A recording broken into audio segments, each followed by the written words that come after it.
Continue settings back. Boom, boom, boom. Okay, we're live. Just gonna mention it. Everyone.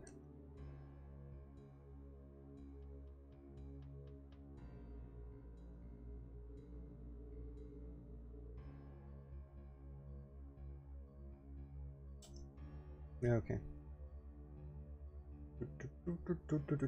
So, as usual, whilst I am letting people maybe have a chance to gather, I'm gonna do something else for a second.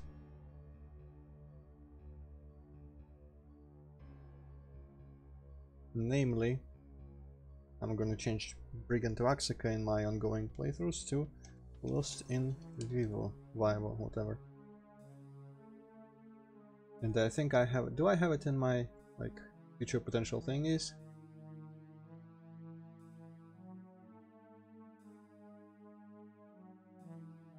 I don't seem to. Okay, so I'm gonna add.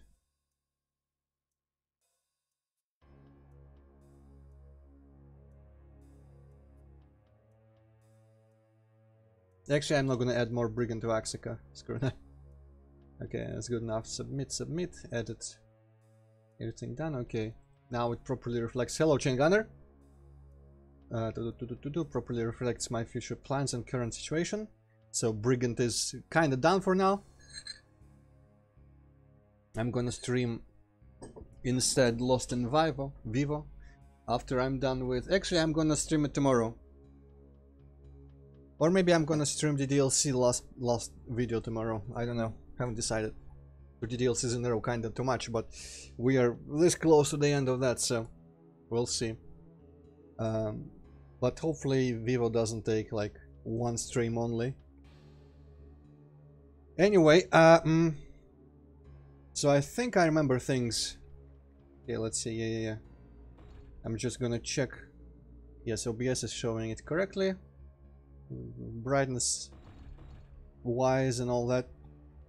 And we've cleared out, seemingly cleared out the beginning of, or the whole hub world. Actually, no, there are some obviously unreachable places still, but now I don't think we have anywhere else to go in here, so I'm going to go in the first portal I believe I opened, which is this one. Unholy Font. Okay, I hope I remember the name of this and make sure that I notice if any other portals go here. Oh, okay, it's closed. Well, it's gonna go well right off the bat. Ooh, or you could do that, I guess, too. I wonder if this is like a one-way thingamajig, so you could enter this level from some other place, but only by falling down and crossing a line depth like after this does it actually raise the stairs. I didn't notice if the line depth was close enough to this to the ledge for that. Anyway, okay, there's a big force field. I'm gonna be careful. Yeah, so it might be this situation. So if we enter from that, we'll be able to unlock going back up there. Unholy Font High. I wonder if this is the Unholy Font. You have taken 35 souls, 377. What? 305 souls in travel. Submit your blood offering here. I mean, that's... Is that true? Is that really that low number? Unless that's literally the first map of the hub. Yeah, probably doesn't keep track of, you know, the previous hub. Let me actually check real quick. Yeah, 305. Yep, that makes sense. So, it might have been something like I needed to have done enough. Miracle Potion. I don't know what it does. Let's check. Plus 100 health. Well, never a bad time for that. As I always say. Bouncing Bomb I haven't done yet. And there's a lot of these I have. And the Shadow Sphere, which is good for very specific things. Which I'm probably never gonna think of. Yeah, the Strongbox key. Ooh, this is starting to remind me of something. Like, the boxes remind me of just Might Magic, straight up. But having chests and such in otherwise an FPS reminds me of that one mod for Serious Sam that I don't think I've ever actually played, which one of our friends made. Well, not of our friends, but you know, a person from the forum that I visited with. Okay, apparently this is it for the unholy font. So his name was Leo, but not the same Leo that sometimes visits our Doom and Serious Sam videos. And okay, well, might as well go here, I guess. And he apparently made the mod and distributed it on discs, and I didn't have a chance to get that, so I never played it. It probably is somewhere online, I don't know. But I saw trailers for it, and it just had like chests and hub travel and that kind of stuff, which for Serious Sam was pretty unusual. Okay, Willow Wood, not the unholy font. And maybe I'll get whatever uses these here. Nice willows. My god. What a good sprite. Actually several. I don't know if they're from some, maybe some type of RPG like Elder Scrolls Arena or Daggerfall or something.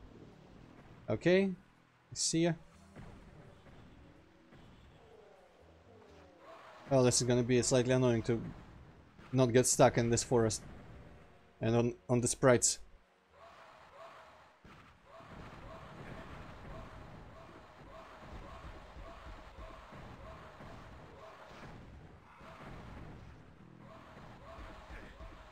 You know what? Get angry. Okay. Or just kill him. That works too.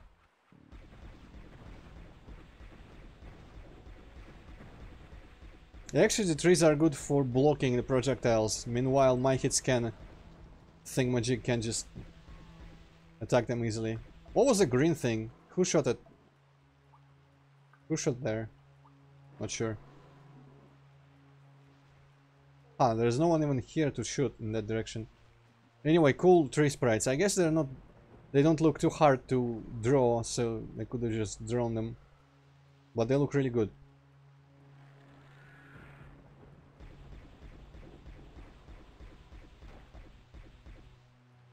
I think I can hear one of them big lizard dudes or someone. Okay, 47, this one. Yeah, I think that's... or whoever's doing that green thing over there. Actually. Might be... yeah, that's the poison golem guy. That's kind of annoying.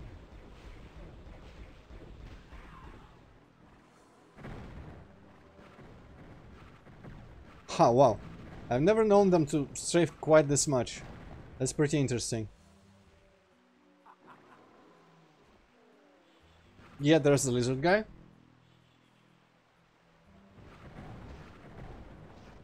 Hello, Hazmati. Whoosh. You distracted me. This is a chat hit. Or how you say it, I forget. I forget who it was. I think it was... What streamer highlights do I watch? Who, when... Oh, that's the Geek, the one that does Mario Maker. Whenever she looks at chat and ends up dying or falling for a troll, she always goes like, this was a chat death.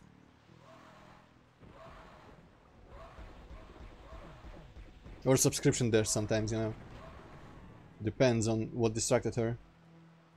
Okay, I'm out of that thing. I guess it just kind of runs out really fast and you don't even notice. So, Hazmati, I forget if you were there at the very end yesterday, but I discovered that I'm not, like, immediately done with the Yuri route of the DLC. So there is one more video of that in store. And, why was I going with there? Basically, can you guarantee that Lost in Vivo isn't gonna be over in one stream? I got the impression that yes, but just in case. Because I want Lost in Vivo to act as a sort of little buffer between two different DLC mod playthroughs. And it'll be kind of dumb to... because I kind of want to just start Vivo tomorrow. But there's still going to be one video of the DLC left.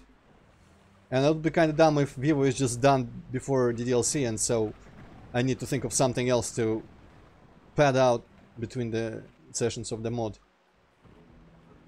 I don't know if I'm explaining it properly in the hit of the... This is 2 streams, okay. Because I can't really decide. I kind of want... Maybe 2 streams is maybe not enough for what I wanted. I kind of want it to be... shit, well, not the best idea to get down there. Well, I guess maybe 2 streams should be fine. So I think actually, in that case, if it's more or less guaranteed to be 2 streams, I think tomorrow I'm just gonna finish the DLC, and then I'm gonna stream Vivo and... actually, I don't know. I have 1 day left to decide. But you know, you'll always know in Discord if I'm starting Vivo or something you don't care about. So either I'm gonna just finish the DLC tomorrow, or I'm gonna start Vivo tomorrow, but then it's gonna mean that there's a smaller buffer. Jesus, these guys are like enhanced versions of the bishops.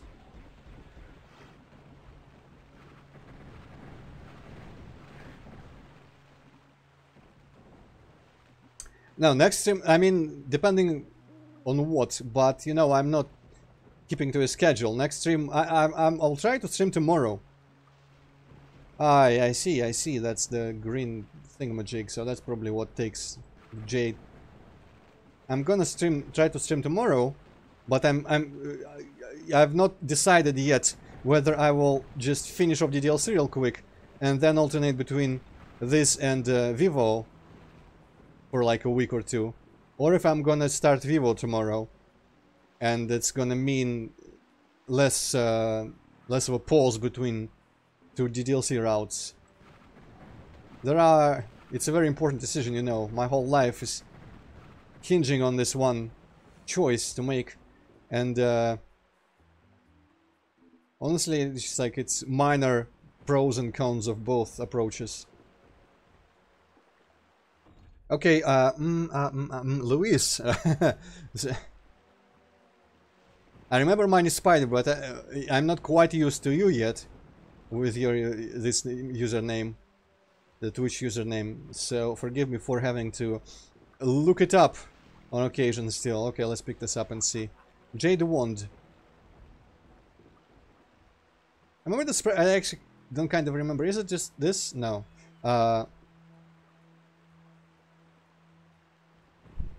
What was the sprite? Was it perhaps the mage? Yeah, I think it was the recolored, the blue sprite of this was the mage weapon in Hexen. Yeah, that would be helpful.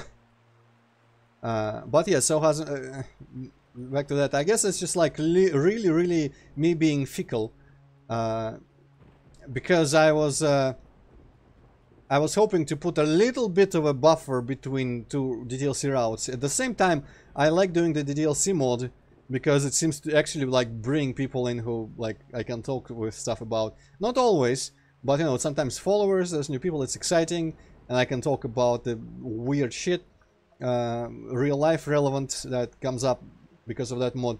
But at the same time, you know, there's a limited resource of that. So maybe I won't draw it out a little bit more. I guess I'll just start Vivo. I can always do, you know what? I don't know, Hazmati, if you'd be interested in that, but I have like had an idea.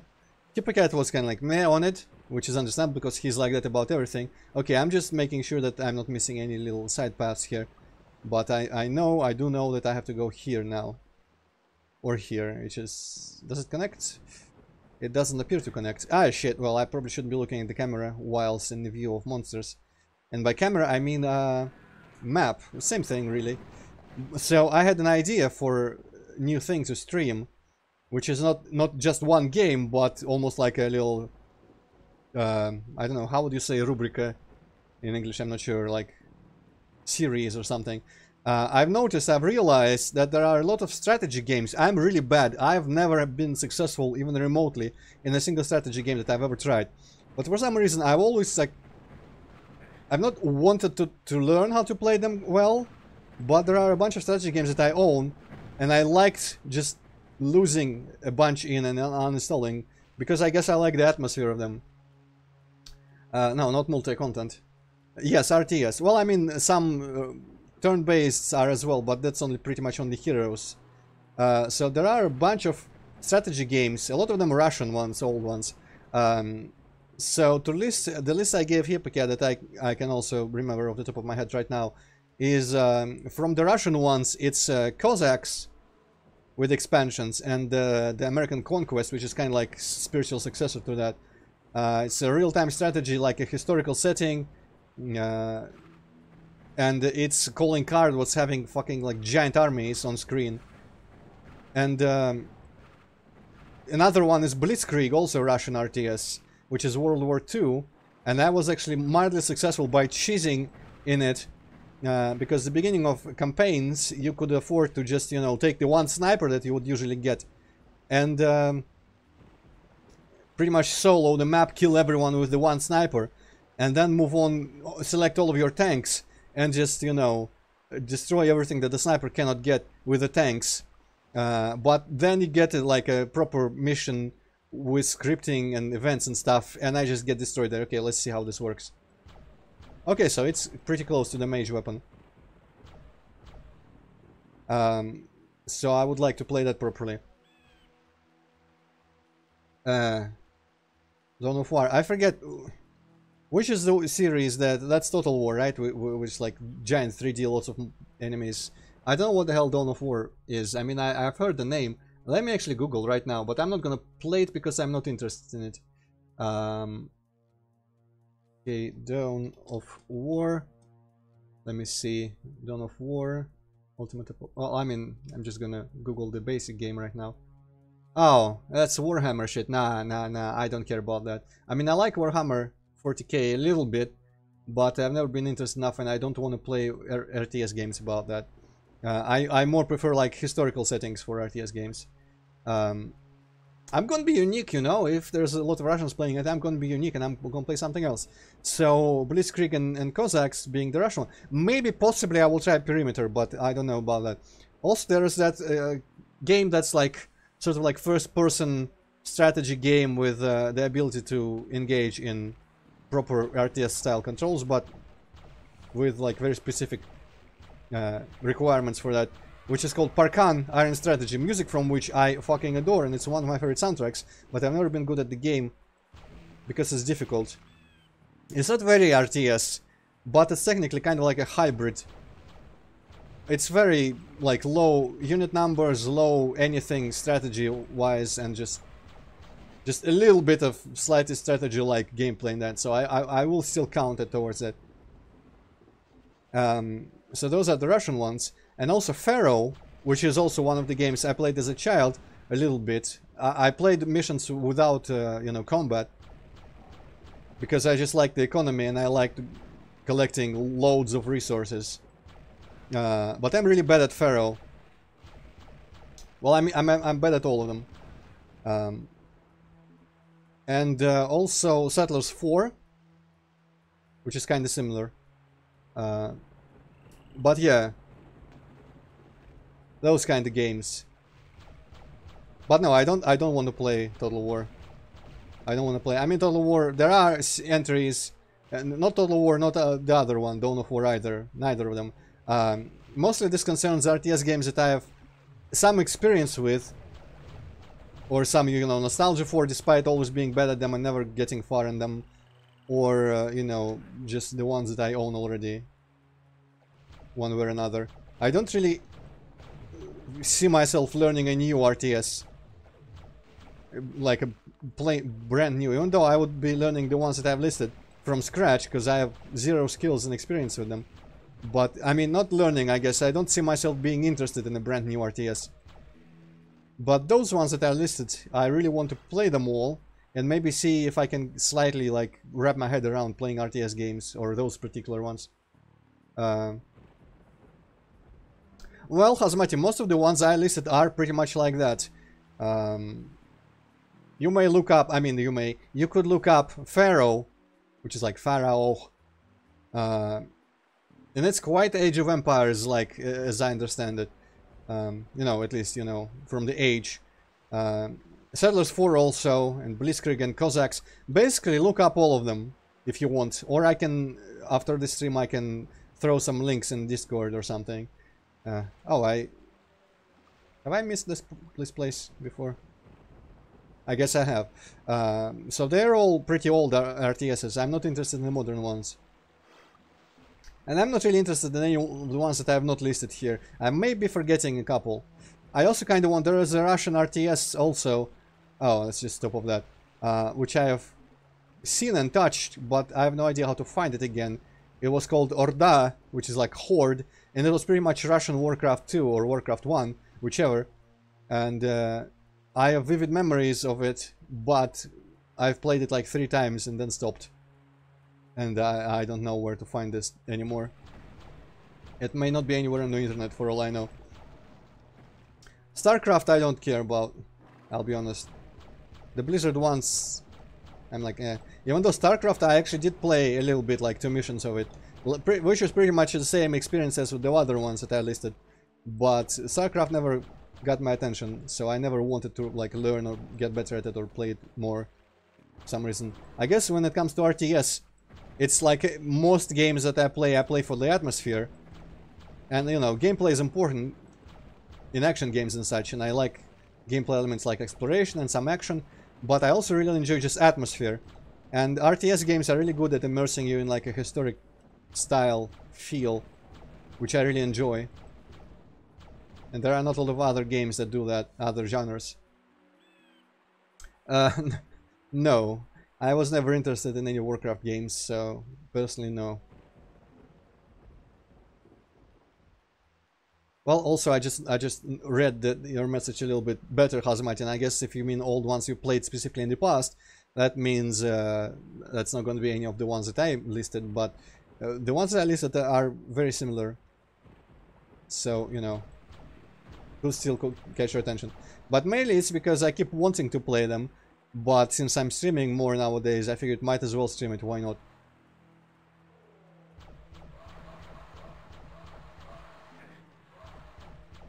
Okay, maybe better to have a little bit of moving space. And let's use this for a bit. Ah.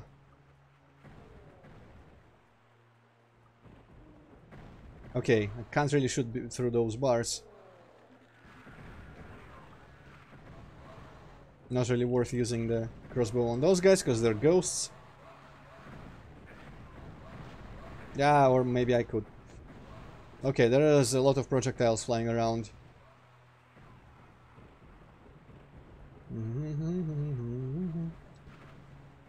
Okay, some people came here. You know what? Those guys can fuck off. I don't like how much they strafe.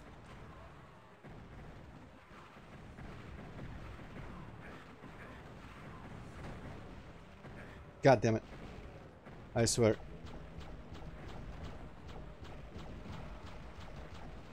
Okay, I was actually just shooting at the gargoyle guys, but Ifriti, I guess. Ifrit. Whatever. Oh, maybe a bit early to grab that, but whatever again.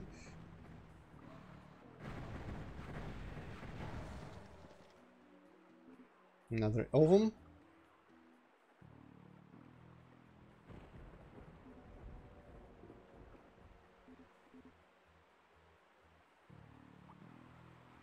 Another one of these. It's like a slow burner, extra health over the 100 maximum limit, so that's good. And I never really see a reason to not just use it immediately. Is this thing hit scan? I know that the projectile travels with some visible limited speed, but I guess it is not hit scan in fact. Because I'm pretty sure in Hexen it was hit scan. Is that a ghost as well? Yeah. Throwing on the red ones. Yeah. God damn, wow. Dodged right into that. Is it dark? Well, wasn't there also Goodbye Lewis? Well, I mean this WOD is just dark. But I'm fairly sure you know what? Let me just check. Where was it actually? I kind of forgot where the color thingamajig was that I...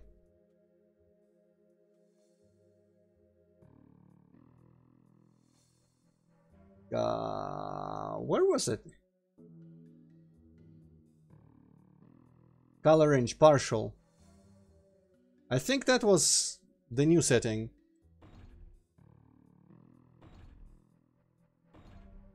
Sector line mode is just dark. I mean, I don't want to make it just brighter for myself. Let me check real quick on this screen.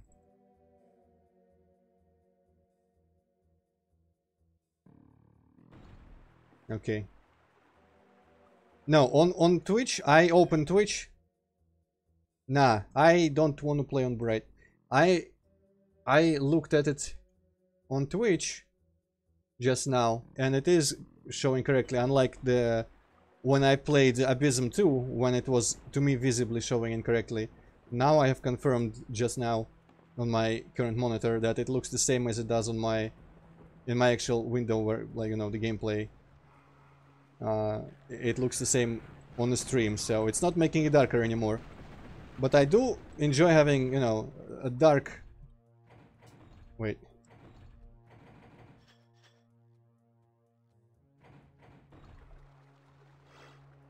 I was playing on dark setting mode, but I don't see that it changed much when I just set it to standard right now. I don't see it having changed a lot, which is good because I don't want to have brightness such that, you know, it's blinding, because my monitor is very bright.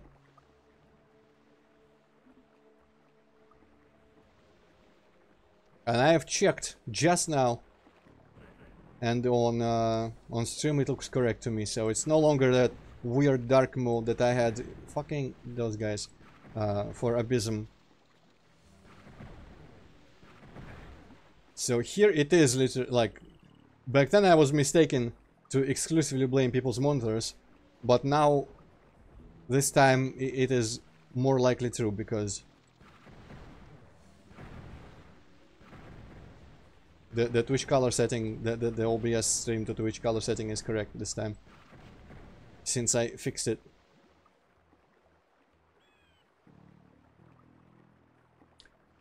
Well, you know,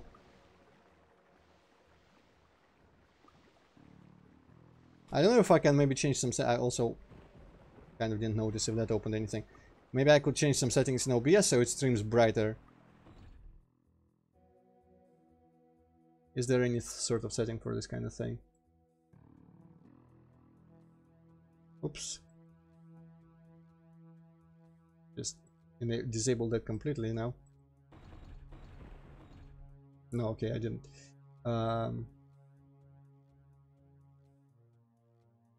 Yeah, I don't see any specific settings. Like brightness, maybe if I put a filter on it, but nah. Yes, my monitor is like exceptionally bright, so this doesn't bode well for shithaha, though, because I'm making that thing pretty dark in some levels, and if it's dark by my standards with this monitor, that it means I'm gonna have to brighten the shit out of it. Fuck off with your dodging.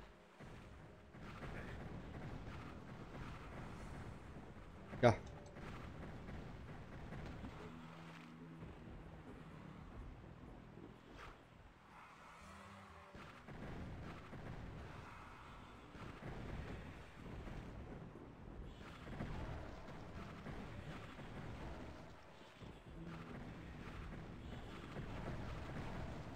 Okay, those guys died way quicker than I expected them to. Yeah, badabadu, okay. There's some fuck shit happening over there. I'm not even gonna bother looking right now.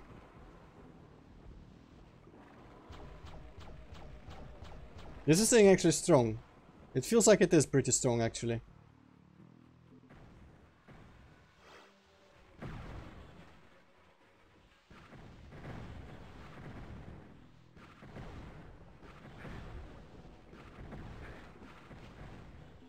Man, those Ophidians, or whatever their name is, keep tripping me up even though they're not that dangerous. I wonder if the visibility is better here, because it seems like this is a slightly brighter place. But yeah, I mean, the mod's pretty dark overall. Maybe I can tolerate it being slightly... because I have gamma correction also in the negatives, kind of. I make gamma. I mean, to me this now just looks a bit more washed out and grey. But I guess I can deal with it.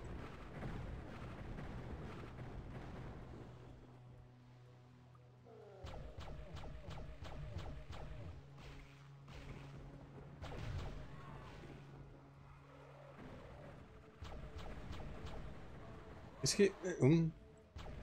Jesus. I feel like none of these enemies are as dangerous as Doom enemies, and yet just because the levels are so assholish about putting them like everywhere at all times, this makes it harder than typical Doom levels for me.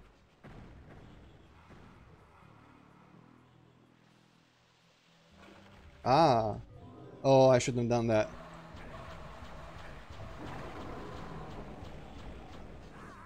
Yeah, I definitely shouldn't have done that. Well...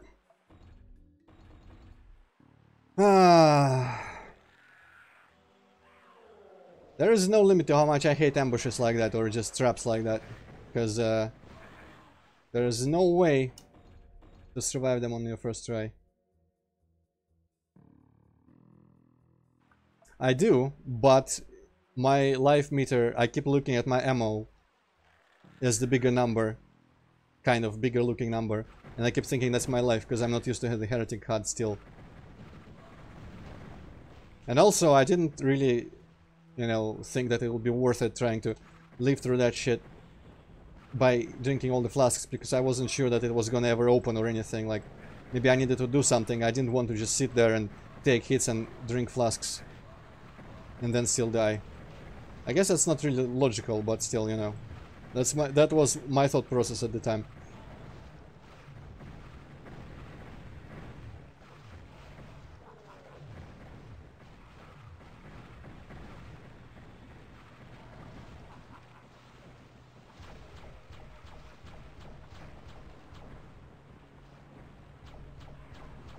Okay, now that guy's too dangerous.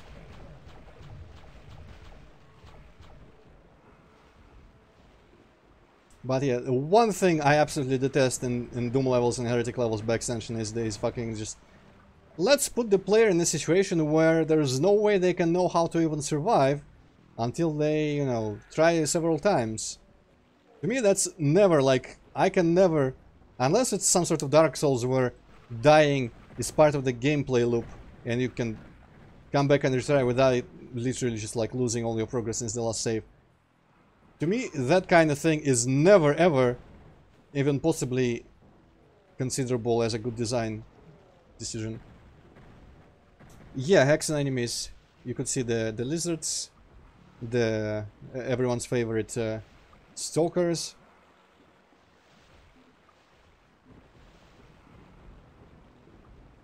Like those guys, the lizards, there are custom lizards that throw fire. And these guys, these are Hexen. Or, you know, resprited Heretic, but still Hexen. Because they were used in Hexen that way.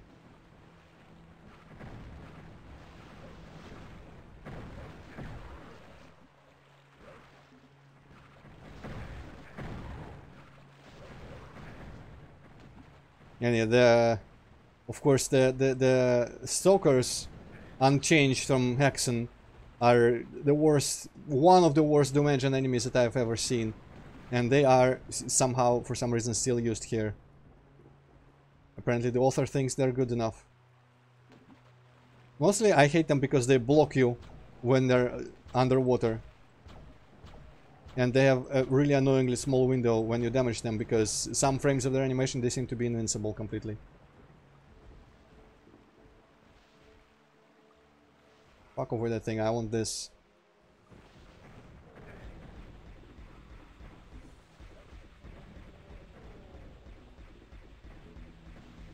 But yeah, let's just say that most Hexen enemies I would not bring if I was making a level that combined Hexen and Heretic. I wouldn't bring the Centaurs, I wouldn't bring the Stalkers. The Lizards are good, I guess. Ettins. I forget if there were Ettins in this so far in episode 1. I want this first. Come on, man. Actually, I think this tripped me up several times last playthrough. Well, I mean, last attempt. Where I kept pressing 2. And then ending up with the other thing, which is worse because it's not hit scan.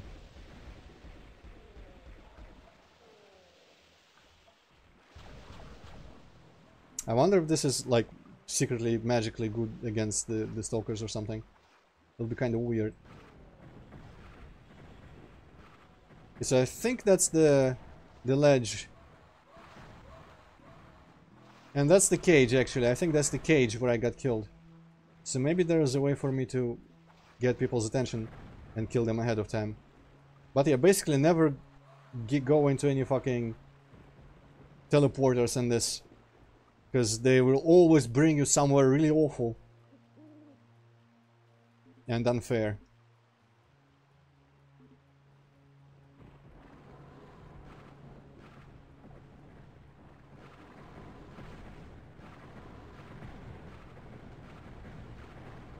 Man, this fucking thing sucks. Just don't the weapons usually in Doom at least, don't they? Ah, wow, that was quite a barrage. Don't they actually aim at like the top of the enemies if they're obstructed by a floor? Why isn't this aiming at the top of that guy's head? It should be, because it was just hitting the floor. I guess maybe it's only hit scan weapons that do that.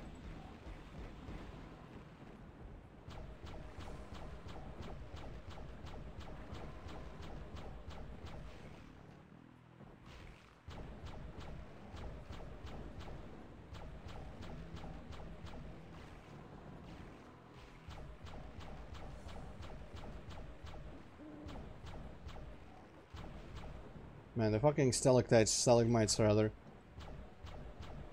The worst. So many things are the worst, like... Heretic could be good enough on itself.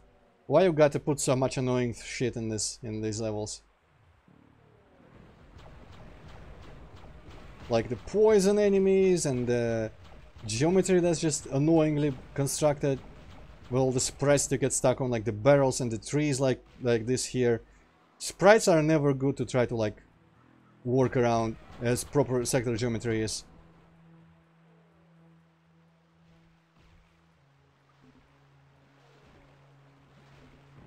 Okay, let's get some of these while I'm here.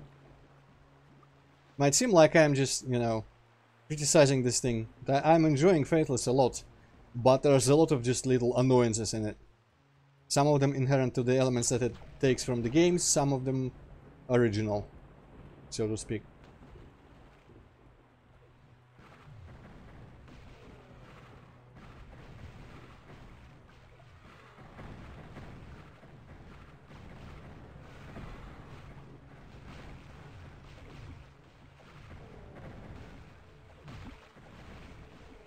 Like, all these torches literally just serve only one purpose, and that is to make this weapon the only pretty much feasible one to kill all those enemies. Because everything else gets collided with torches. And why not make it like in the actual Doom, where torches and other things don't really collide with projectiles? But no. No, the yellow stuff is hit scan. Staff. The yellow staff is hit scan. The green staff is stronger, but not hit scan. So, you know, only slightly similar at best.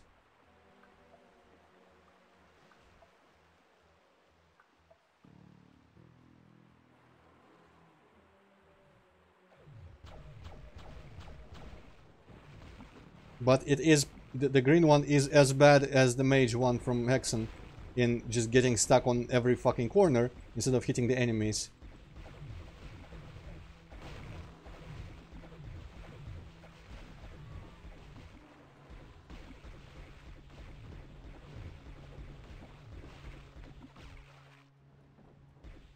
I wonder if it's a GZ Doom setting, maybe, which can make the sprites not block projectiles.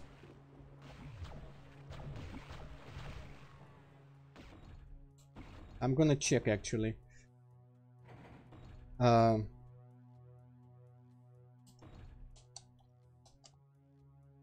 course.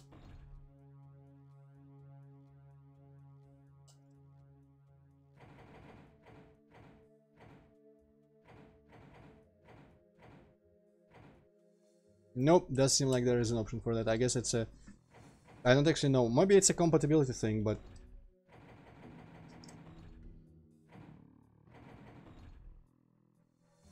I'm not putting this on because this one is definitely not done for that. But... maybe like this. I don't know if this will work.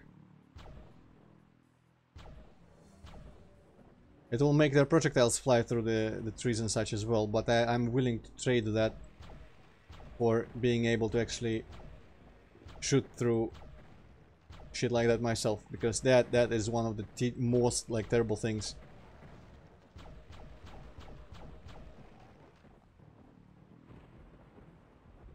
Hello, Money Spider. Different stalkers. Those stalkers are much better than these ones. I wish they were men in ski masks and saying cheeky brick. Actually, those are bandits, not stalkers. You are... even your joke is wrong. Just get your shit straight.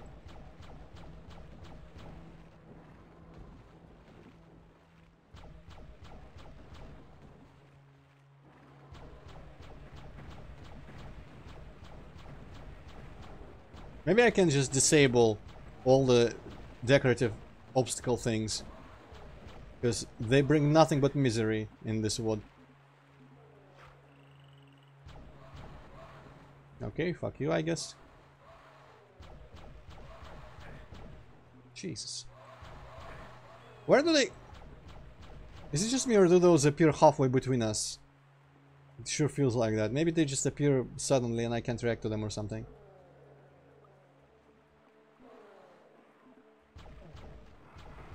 Yes, I think I'm able to shoot through sprites now.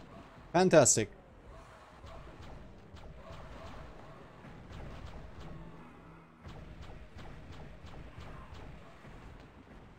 I don't often hide behind sprites from enemies' attacks, so this is overall beneficial to me.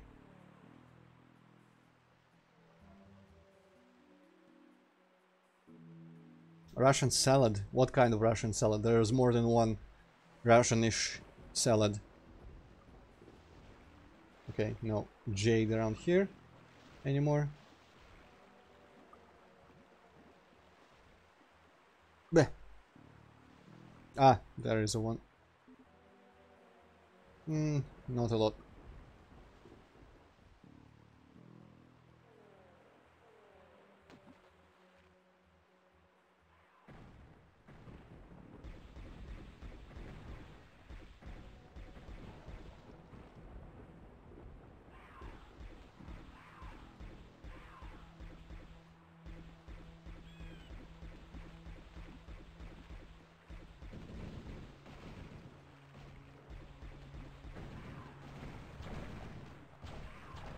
I guess this thing is quick enough.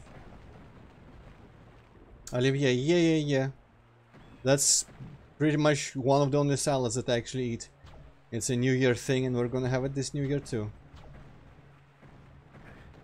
Fucking...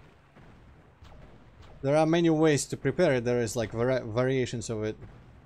And a lot of them have things in them that I don't like. But you know, we've got our own specific variation that I enjoy. The key is lots of mayo. Like a lot of Russian cuisine depends on lots of mayo. At least modern one, you know. Fuck! Really? Those guys suck.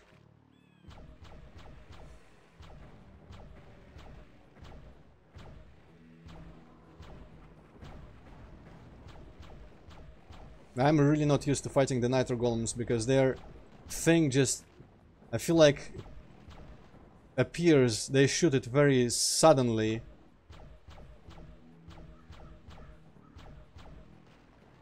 Such that I can never expect exactly when it's appearing, because the animation, I guess, is kind of repeated and not just one continuous animation. It's kind of like blinking of the same 2 frames instead of a longer sequence. And then it flies really fast and I never have the reflexes to dodge it. Getting old, man. Also, all my shit obscures the shit that they throw. Those heads should be way bigger for how dangerous they are. I guess that's a general Heretic problem, that your projectiles just obscure other people's projectiles.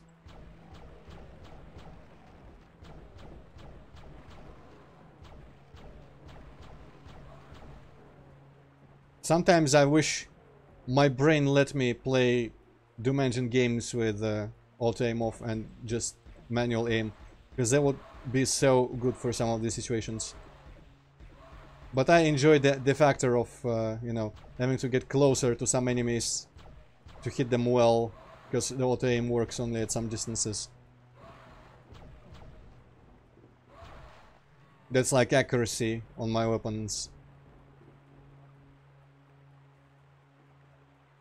Well, yeah, that's the thing. I just...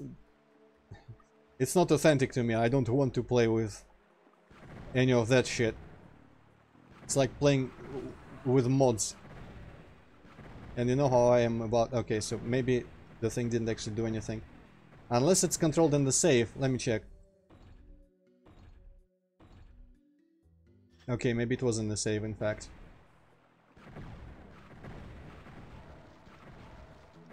Still cannot tell if it made a difference.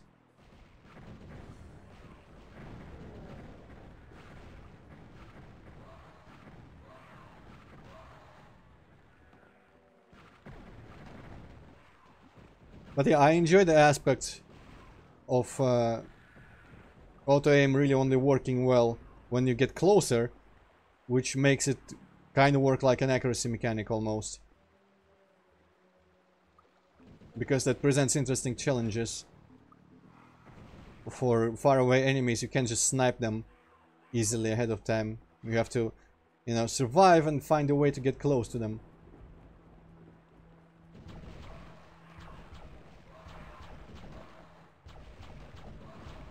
I just wish the vertical auto-aim was smarter and would aim for the exposed parts above corners and such, because that is not a good part of this. That's not a engaging, challenging part of the auto-aim system.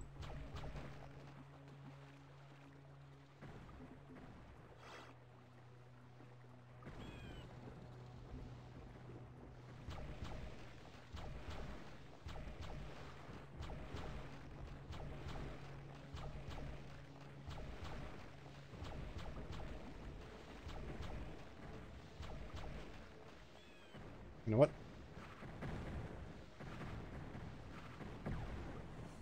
Ish.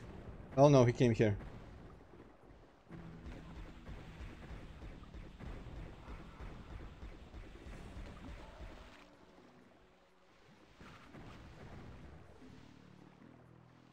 Hmm.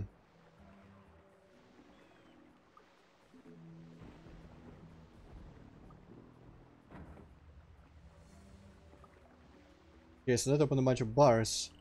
Or at least one set of bars, this one.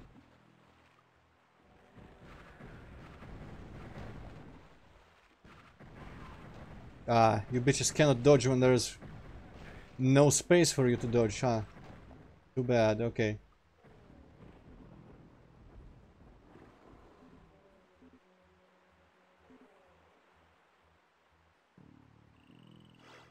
Yeah, I want to find that cage. I already kind of forgot where the teleporter was. Here. I want to find that cage and just kill everyone around it first and then go and teleport.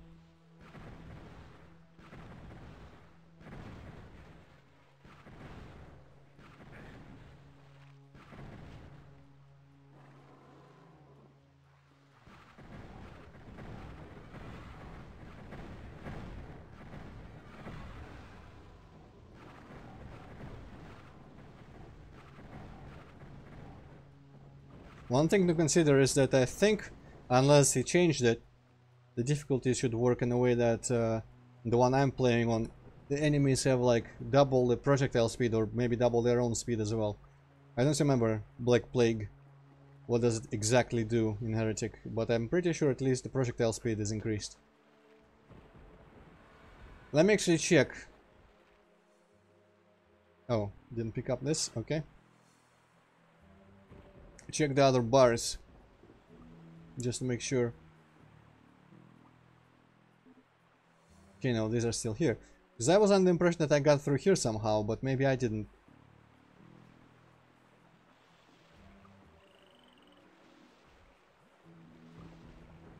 Okay.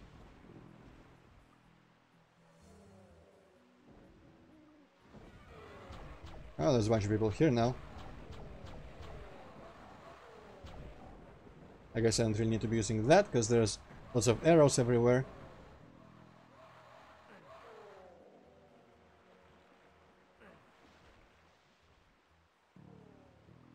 Not much of a wood this place though, it's more like caves and forts again. False advertising. But you know, caves and forts are fun too, of course. Just, you know. I guess it's not really a good way to make an actual forest-like level in this kind of engine. Okay, he's really distracted. And not dying whatsoever for some reason.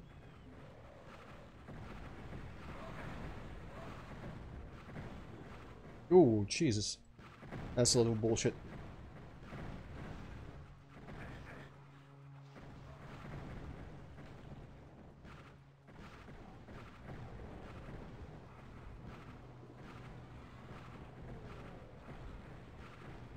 Okay. About time for me to maybe go get some ammo again and some health. Not using the bombs here a lot, but you know, maybe let's use them on this guy.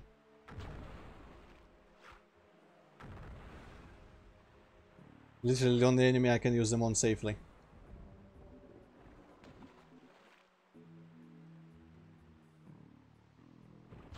Yeah.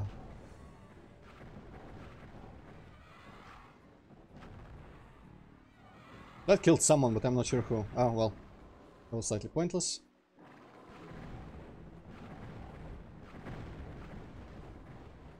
At least these guys don't like spew a bunch of fire when they die.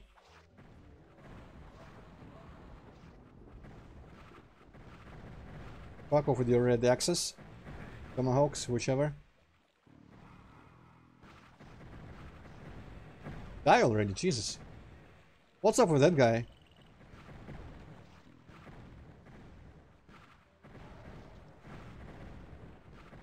Okay, that shit's hitting the floor again in front of him, but you know.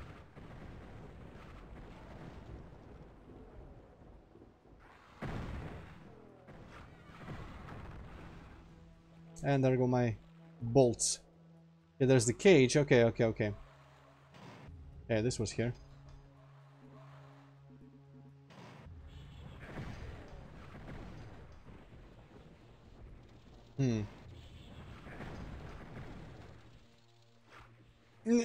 Yeah, bitch door. Hate doors that close back.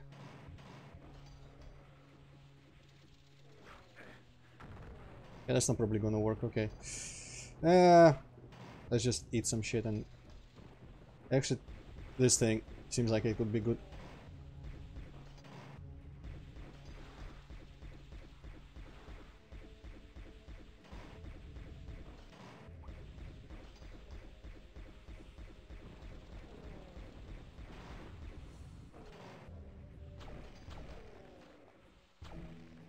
They are way tankier than they look like.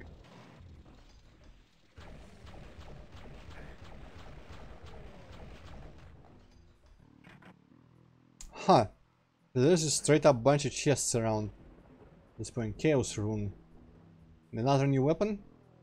I'm guessing. Yeah, that sounds like it. Cosmetic nightmare, but without respawn, which is, you know, good. Respawning monsters are really annoying, but it's kind of fun to play with the increased speed stuff. Fuck off! I forgot that these guys exist. They're so weird with the health. Like, sometimes they just die in one shot, sometimes they take 3. And I do not understand how it works.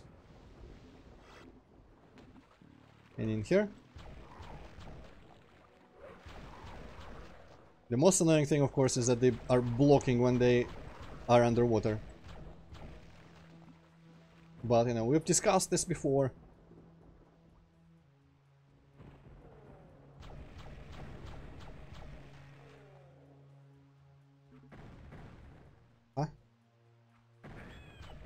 I thought I killed him. I guess not.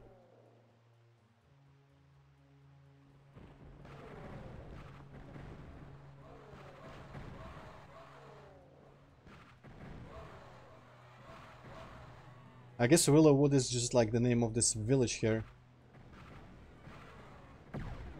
It's not the actual forest.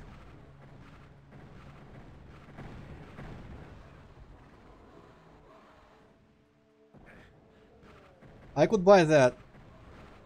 I could buy that money spider.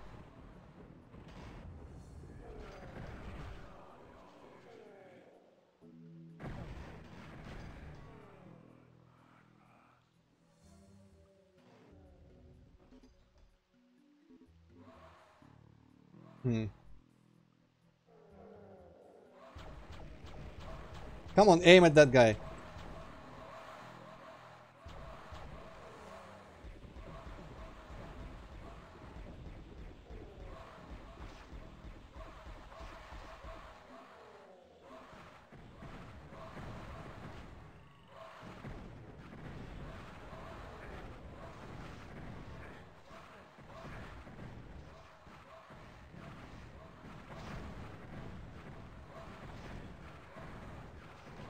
But also everyone in Heretic is just way meatier than they should be.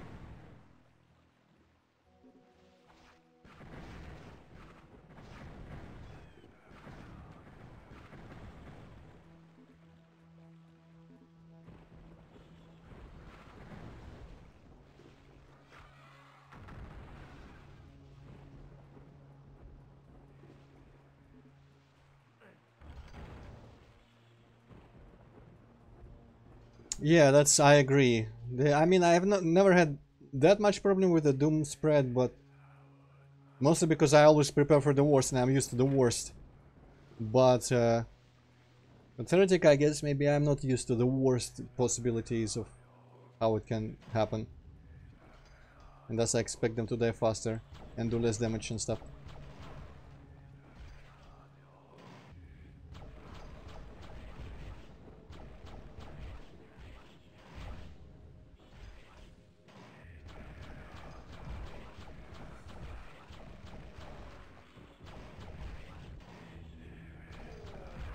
Ah! Fuck. That happened. Oh man. I need to be saving way more. That... I call bullshit on that. He shot way quicker than he should.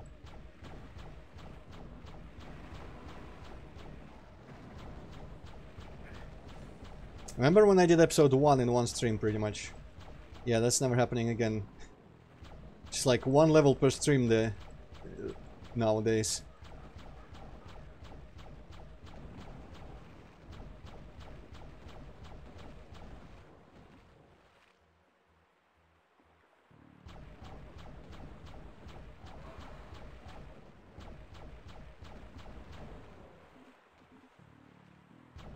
Okay. Just felt like checking if this thing actually eats one. Fuck off! Why does that shit do so much damage?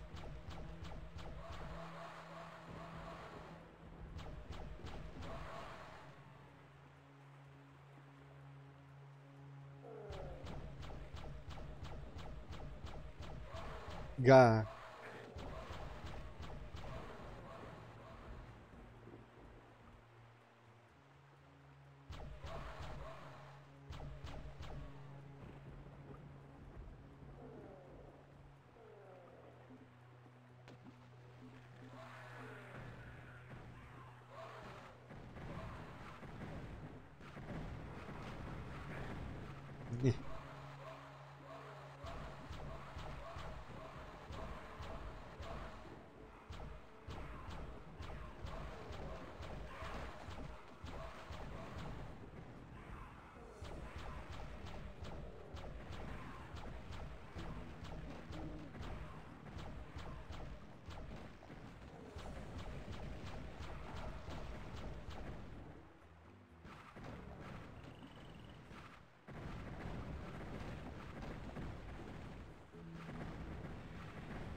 No, normally I feel like this type of gameplay where there's just monsters everywhere all the time and you're frantic and looking for cover and, you know, safe places to shoot from, or you just have to maneuver really well and stuff.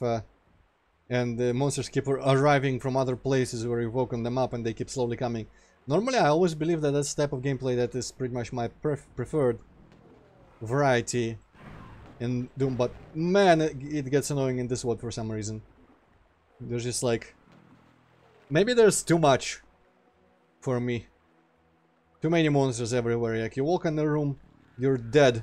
Unless you're immediately just in the one place where it's kind of safe. Well, that's a bit of an exaggeration, but you know what I mean.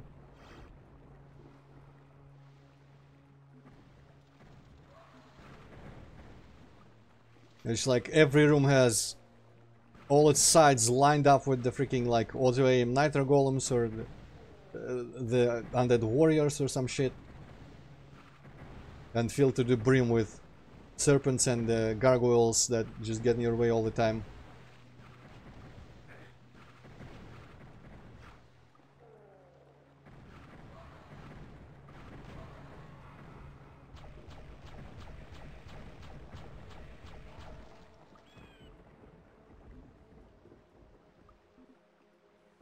Maybe I should just...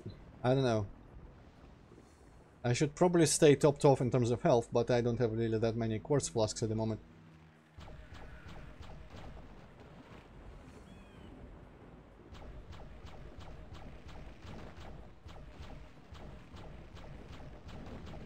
Though the fighting, like the regular always cleaning up, is pretty fun. But in some, it just... there's a lot of cases where it just oversteps into being annoying instead.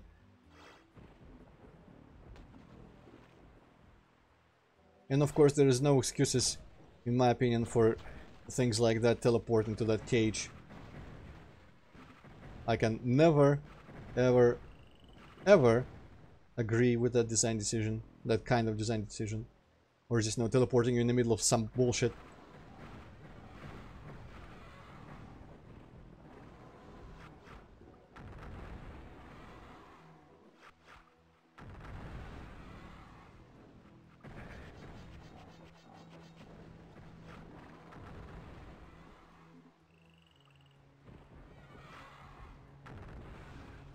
Nice.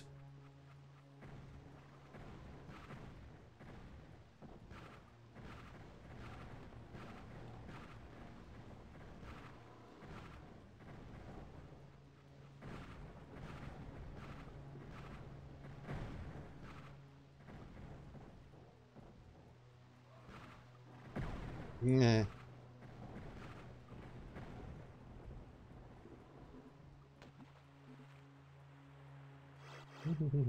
Yeah, I guess I'm kind of picky when it comes to things.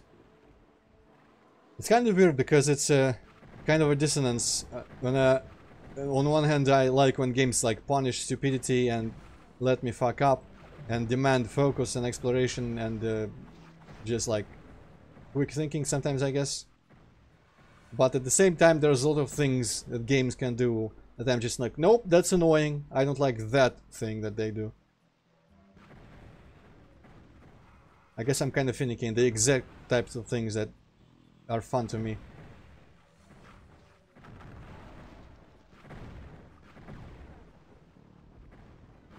And the good gun, like the regular answer is get good, but you know.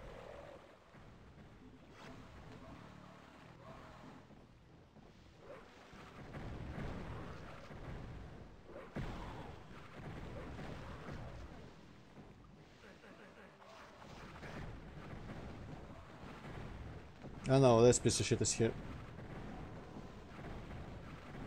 This might get out of hand a little bit. Though, maybe his shit... No, his shit... I can't quite tell if it sinks in the water. It seems like it usually stays on the ground. Actually, I'm not sure. If it normally stays on the ground and burns a bit.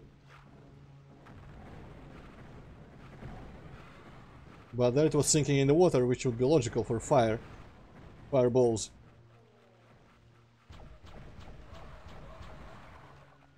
No, chickens.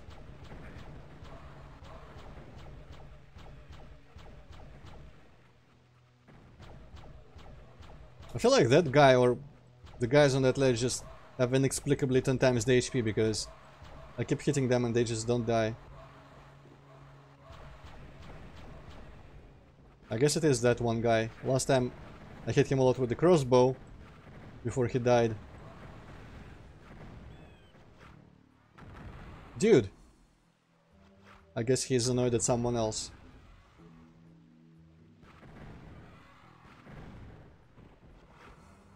No, I didn't mean to use this thing. Well, that sucks.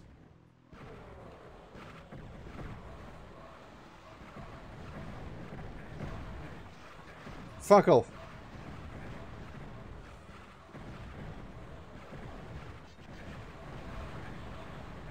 No, Jesus. What an annoying place.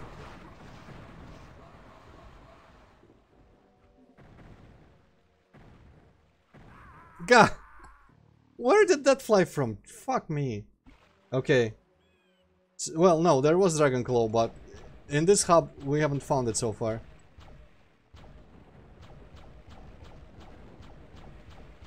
Okay, maybe I... Lesson learned from that debacle is looking at the number of mines you still have. And again, really, like, normally I would be like, it's completely my fault and blah blah blah, but just putting the fucking Tome of Power after I use my last mine, it's completely my fault, but it's still annoying, and I wish the game had some sort of like defense against when you spam some item and then it switches to the other one when it runs out. But at the same time, if someone else was playing, I would be like, dude, your own fault for not looking at the numbers and keeping track of how much you have. Maybe I am just getting old and getting lower tolerance for this kind of thing. Hopefully not, because I don't want to become my own worst enemy. Fuck me. But yeah, a lot... That's another example there, is just getting stuck on weird geometry. Always feels like it's not my fault for some reason. Even though usually it is, because, you know, the movement engine and controls and such are not randomized in any way or anything, and they're perfectly in my control. And yet getting stuck on some random shitty stalagmite or just a corner just feels like it's not my fault ever. Hey, Mike. Yeah.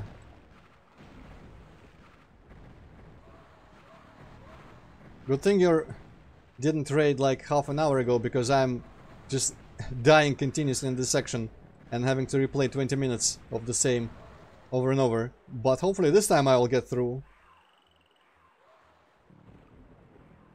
Also, let me catch up with the chat a little bit. I don't think there's anything glitchy about how it handles objects, Money Spider.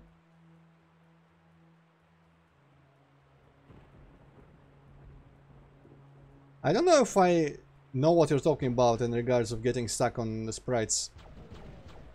I mean, you can get stuck inside them if, you know, there's something really weird, wow, shit, happens. But that doesn't happen with enemies or static objects normally, unless you like teleport into them or something. They are pretty much, as far as I know, they are treated like squares of geometry normally, but it's just harder to judge where they end and such.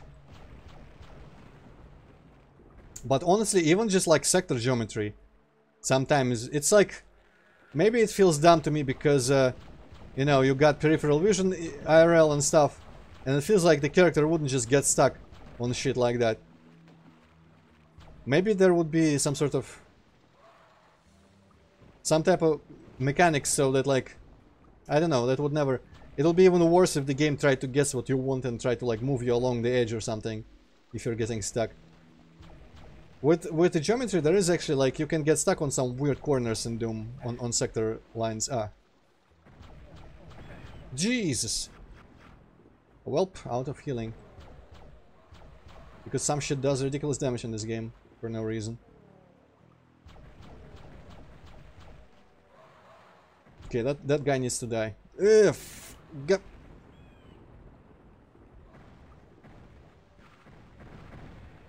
but see, like here, That little pillar and these stalagmites, nothing about them is pleasant to deal with.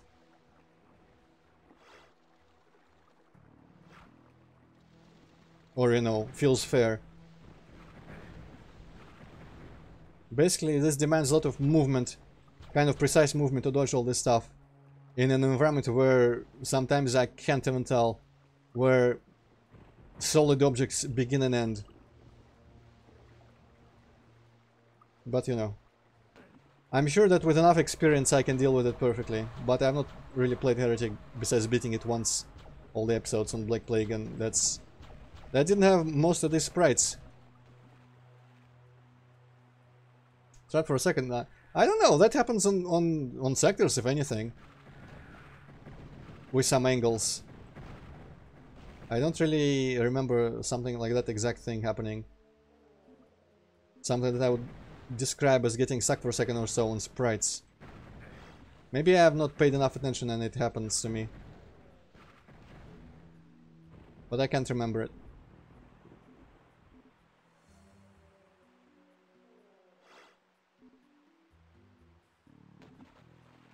But yeah, also, you know, Dragon Claw, we are picking up Dragon Claw ammo, I guess maybe Hazmat didn't notice.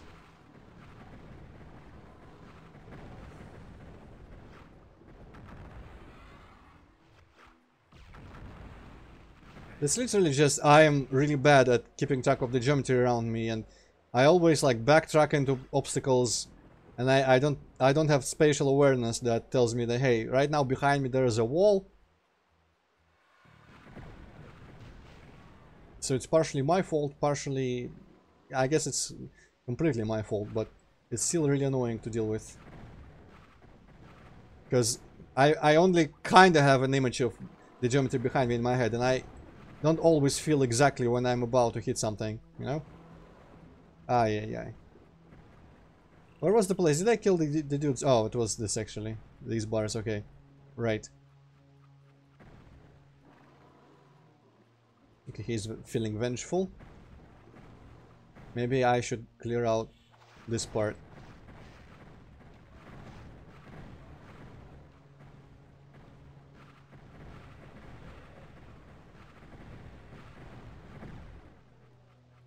I wonder how sick your viewers are of my channel, Mike. Because you keep raiding me and no one... I mean, you probably raid other people too, I don't know. But, just keep getting suckered into whatever bullshit is happening here. Either reading anime mods or... Oh shit. Oh no, that's not healing. Or sucking at some random shooter.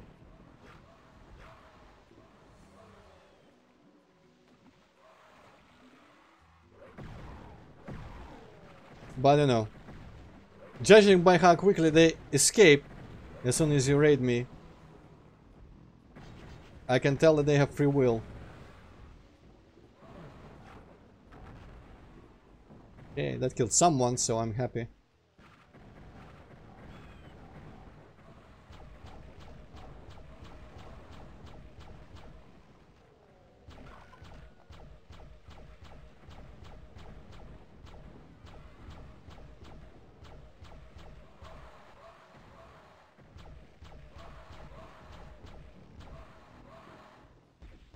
Nah.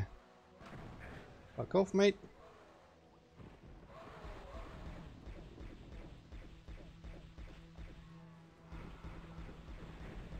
This thing is just somehow better than all my other weapons, purely because it's hit scan. Rip chickens.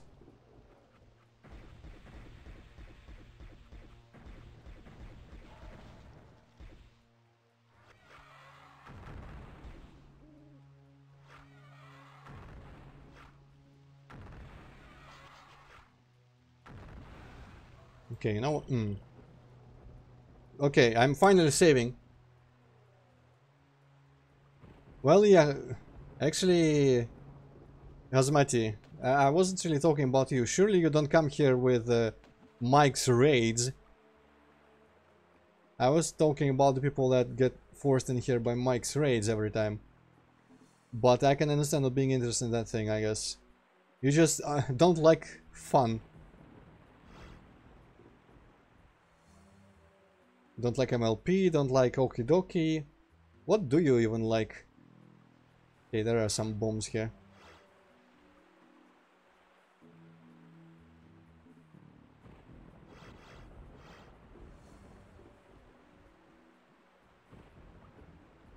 Okay, I guess that's about all I can plunder from here. Yeah, that would appear so. Money spider would appear so. Oh, hey. Right, this little nuke. I can kill some dudes from over here. And get some arrows and some health.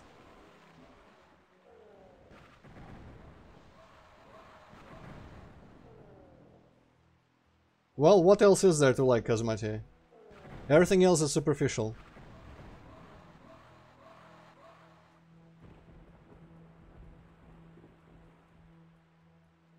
These are the two fun things in the world. Everything else is just like, eh.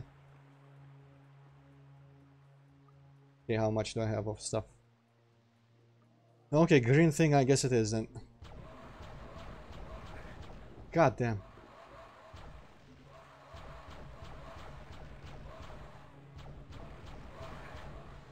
God damn.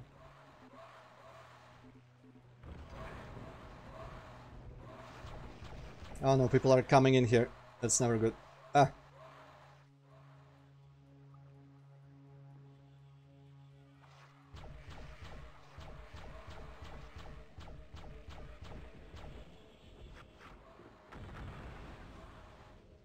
Respectable.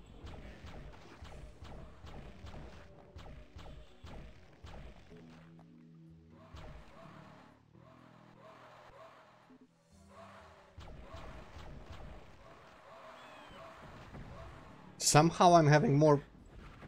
Jesus. More luck with the... No. With the crossbow, even though it feels like I shouldn't. Yeah, this is just bullshit, because they just sometimes randomly hit me for no reason. I can't even tell why. I just sometimes get damaged by one of their attacks.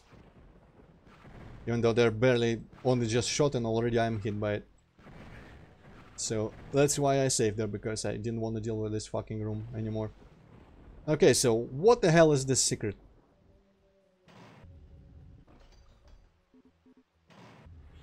Alright, that's the place.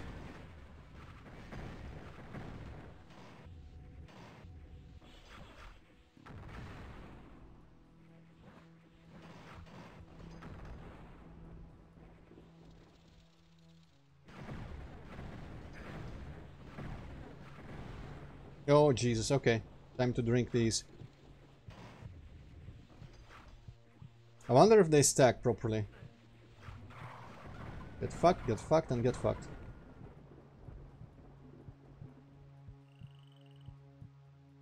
Seems like they do stack, because that has given me a lot of life there. Okay, where was that? So how do we get out of that goddamn cage over here? Oh, so it is literally just always gonna fucking put bullshit up. That's terrible. That's a horrifying secret that everyone should feel bad for making something like that. Inexcusable. I'm gonna use... Ah, no, this is not over 100 health, okay. Never mind, I'm not gonna use it, I guess. Okay, I do have a lot of ammo. Let's shoot some shit, I guess. Oh. Fucking stalkers again. Nitro Golems again. What? Why is this level so annoying? Why do you make this shit, author?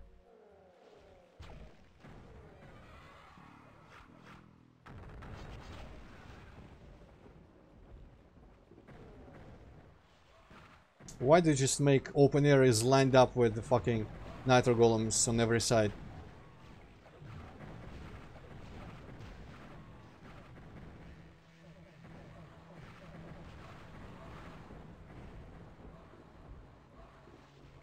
Who would ever consider this fun? These kinds of areas.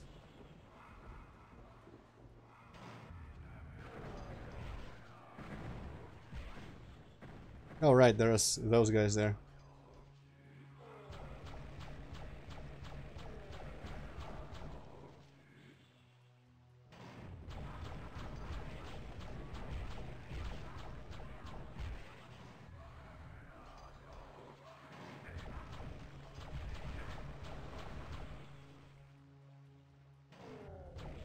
Fuck off, fuck off, fuck off. Why isn't he staggering?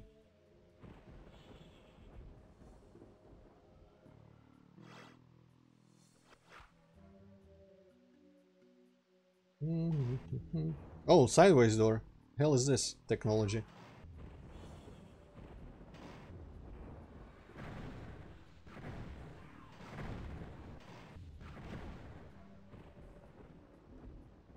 Chest key. Now to remember where that chest was.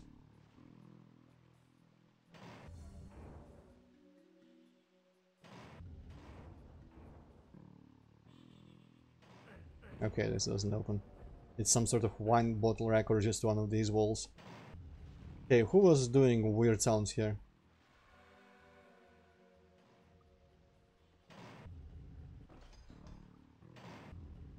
Right, there's the chest. Divine Bomb of the Ancients. Good? That was disappointing. Is it just one or just a couple of them?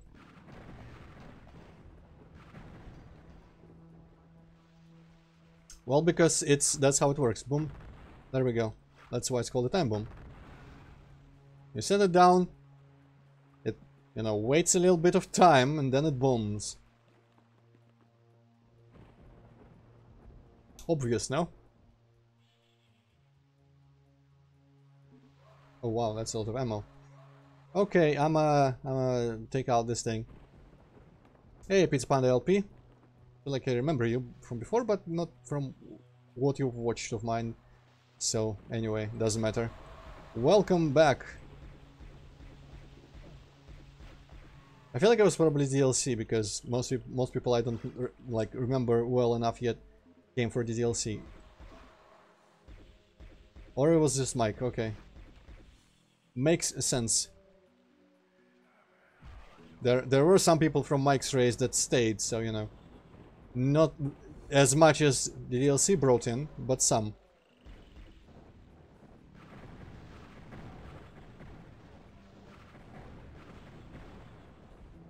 I can't wait to get big enough where I don't have to, you know, pretend to remember usernames and such.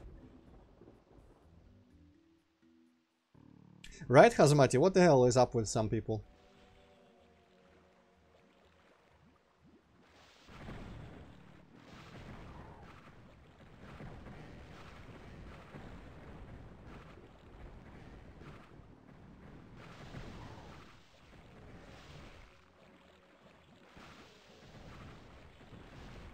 Exactly, only, you know, unironically. Though I have not actually watched Mike, so I don't know, maybe he's super fun.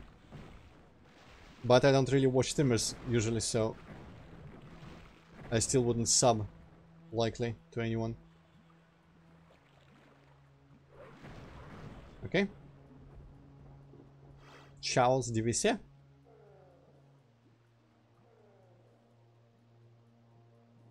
I wish there was Doom 1, like Doom 1 or 2, like thingamajig in the corner where it just my ammo levels for all the guns.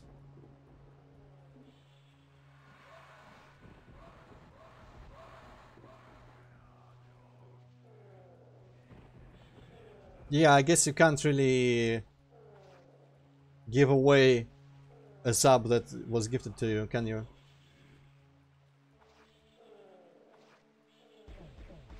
Actually. Hmm.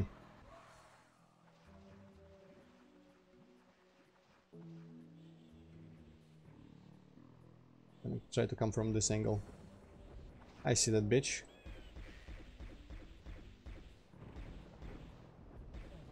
Wow, that's quite far. Hmm.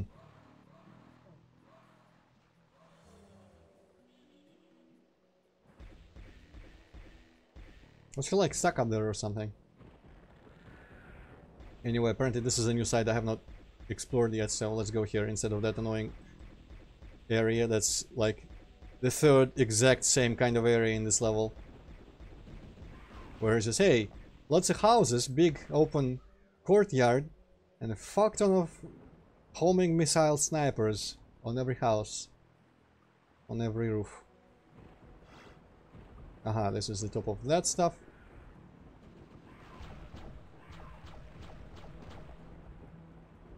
And of course, it would be nice, you know, if you could move quickly and dexterously to run around and dodge all those snipers, but no. There has to be a lot of random geometric trash that blocks you everywhere you go.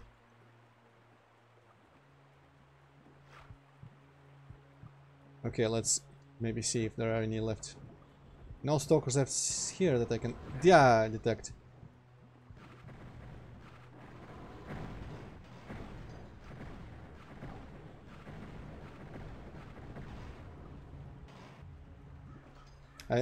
It just occurred to me how many morph ovums I wasted on that shitty secret. With the cage and the lizards. But you know, considering I rarely use them.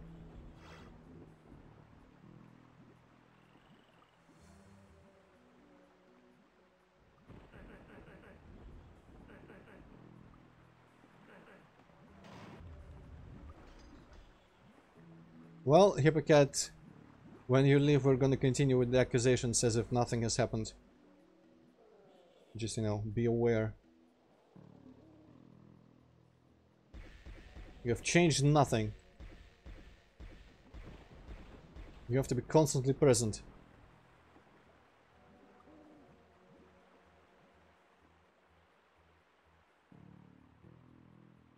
Music reminds me of Flashback for some reason. Okay, let's try getting into that town square again. Ugh. Actually, the first thing I'm gonna do is I'm gonna try to kill this Ophidian that is just like lurking behind this fence, completely defenseless.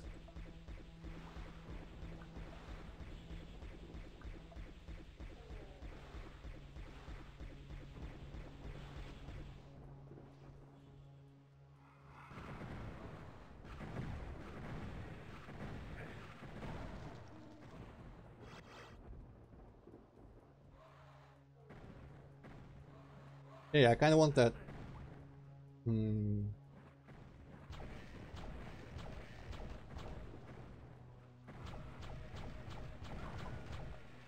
Wow, chickens steal my auto-aim. I guess they don't, because I can shoot over them most of the time. I guess when I just happen to hit them when I'm not really hitting the other guys well.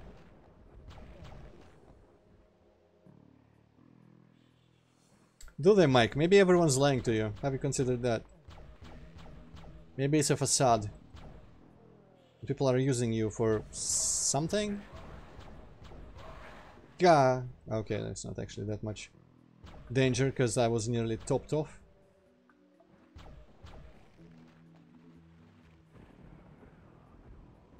I don't remember. I think you dreamt that up. I don't remember saying like that, because that's stupid. I hate fish. That means I don't love fish.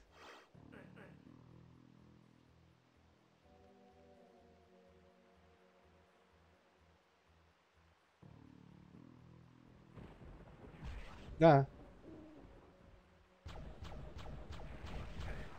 Jesus. That's a bit much, ain't it?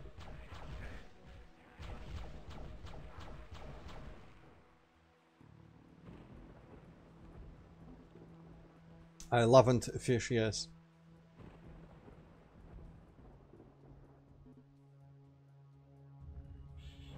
Shit, intuition.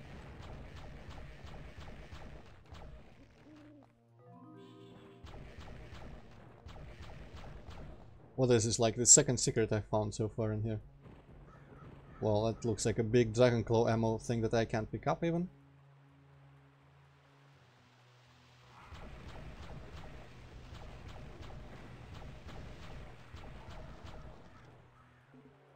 But you know, in the end, There's one thing to remember. Say whatever you will about Heretic, it still plays better than Half-Life 1. Go!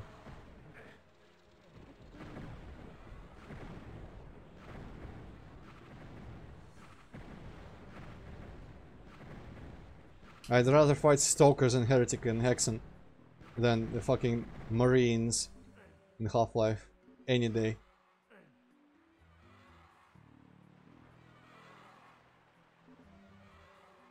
Okay, so what I want right now, before I forget, is to get that thing over there. The backpack. I can probably, yeah. I can probably just jump off that building if I can. Actually, have I been on the building? Yes, okay. Cool. Ah.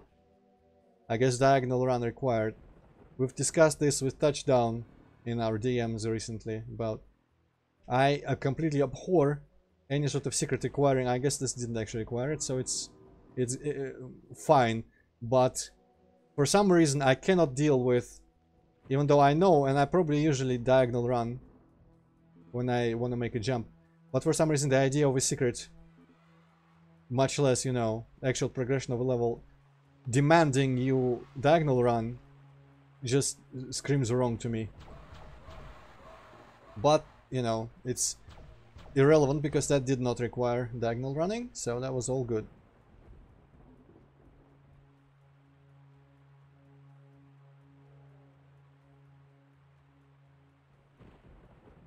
I guess, yeah, they do, but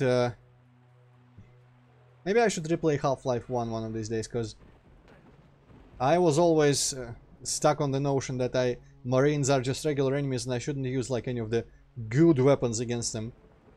So I never really wanted to use revolver or like MP5 grenades or anything. The shotgun didn't work well enough for my tastes.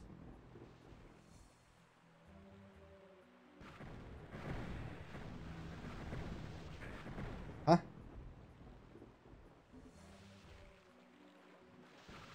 Fucking stalker in this little tiny pond. Fuck off, mate. How did they even come here? Oh no.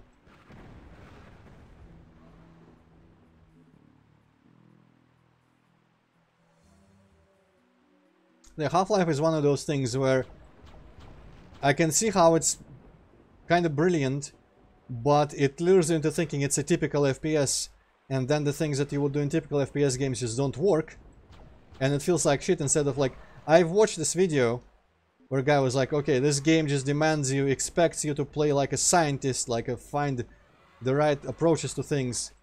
Right, I forgot that's what it did. It did not explode on its own. And I'm like, okay, that's cool and all. That's not how I really played it. I always played it like a typical FPS, and that's... It just doesn't do enough to set itself apart from a typical FPS. And then when you... Sometimes when you do typical FPS things... fucking... It punishes you because that's the wrong approach to it. And you know... Not the game's fault technically, but it just happens that most people don't take it for what it tries to be, including me, and I have trouble. But I have not played it since watching that video, so maybe if I play it now, I could deal with it better. Okay, those guys, I'm really happy that I didn't open the door, because those guys look really fucking tedious to deal with.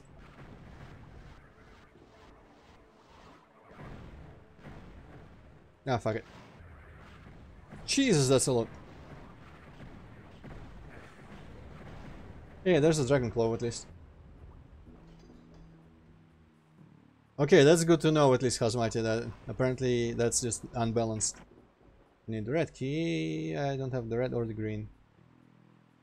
Okay, time for the other slightly better hit scan weapon. Finally.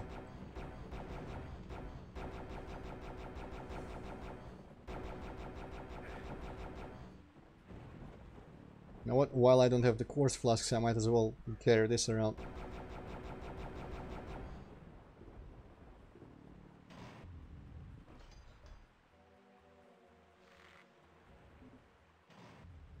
Okay, that's a one-time only switch, so that's nice. Okay, probably raise this. As far as I can tell, it wasn't up before. And that's... yeah, that's this place. Okay. kind of tying together now in my head. God, shit! I thought there was no one here.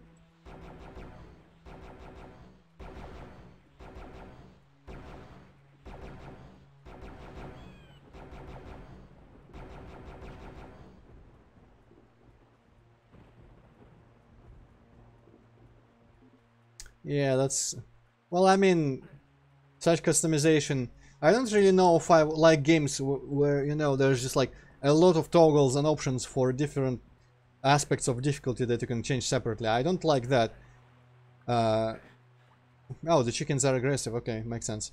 And the reason I don't like that is because it feels too close to like modding the game or using I guess modding, no, or using cheats is what I wanted to say. Because it's just, instead of having to, you know, what's the word, to adapt to the game, you just customize the game to be the most comfortable and like non-harsh experience for yourself.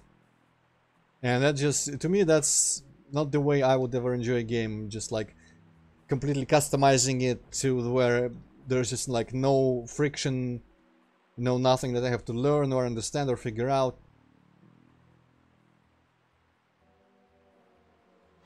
But I guess that, you know, my opposition to mods extends far beyond that reason, because a lot of mods are for completely different things. I don't use them either. But I really don't like games that like have extensive difficulty customization. Honestly, difficulty choices I would rather not have at all, personally. I want the game to be like, okay, this is designed and balanced like this, and you either deal with it or you're not good enough at this genre and you play something else. Yeah, exactly, Mike. You get me, you get me.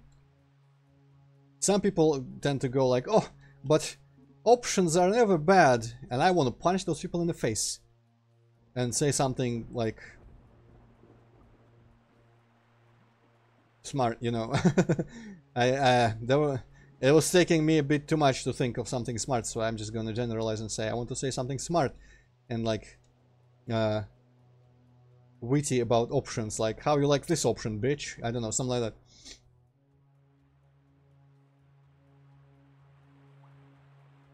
Well, you know, I've talked about this mostly with Touchdown, I guess, but there are some approaches to difficulty that I can agree with, but they are kind of like, you know, the old Konami games where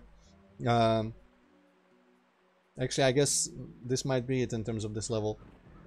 Can go into that portal now, I suppose, where you play on easy, you just don't get some last levels of a game.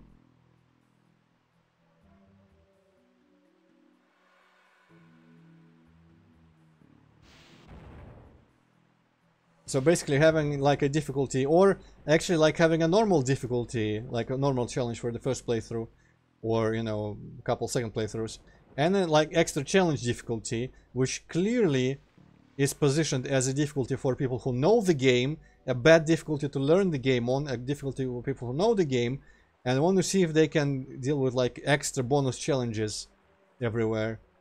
And if a difficulty is especially like marketed as that, that's the kind of hard mode I might not select right off the bat.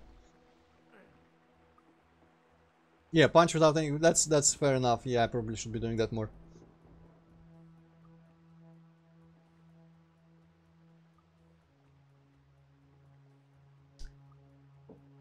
But yeah, basically, easy mode can be something like training mode, where I wouldn't like expect a separate campaign or anything, but maybe just like... Touchdown was really against this when we talked, I think, but I'm fine with the idea. I actually kind of like the idea of if there's an easy mode in a game for people who want to like learn the game in a less demanding environment where they don't like ruin the experience of the main game by being frustrated. A mode that, you know, alters some things so that you have a different experience. You don't literally replay the same thing later on normal. And maybe like it cuts off like half of the game and a bunch of optional stuff, or gives you extra solutions to situations and stuff like that. So basically transforms the experience enough and shortens. It's just like a sample tutorial, like tutorial that uses the main game parts to, you know, build itself, something like that. Yeah, that's the Konami games that I talked about, where like Contra 3, where, you know, play on hard. Actually, I don't remember if Contra 3 had that, but I feel like some Konami games did that, and I like that. Unholy Font. Okay, so that's the yeah. Okay, this is the other entrance to the Unholy Font, and now this opens that and this and.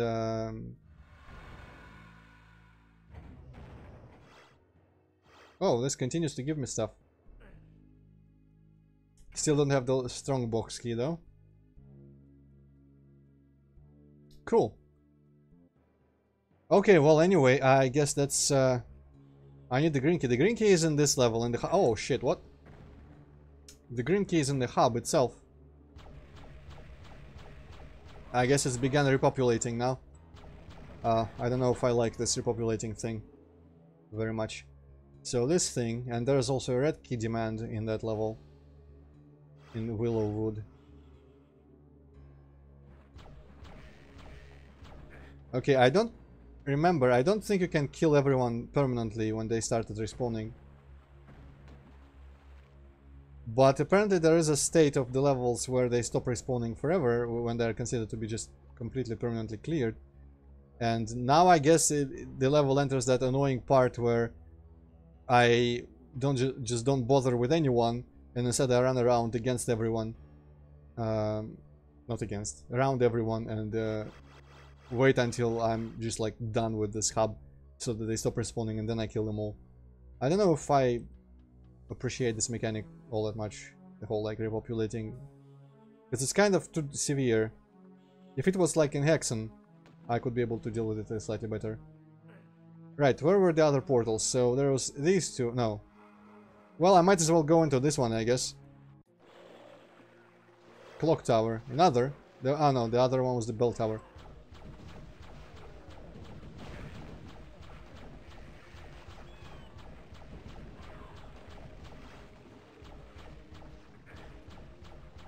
Ah, the boxes. This thing stun locks the stalker, so that's nice.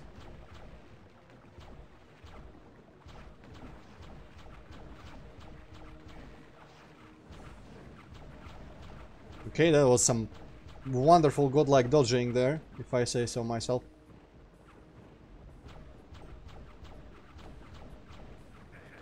And then I failed.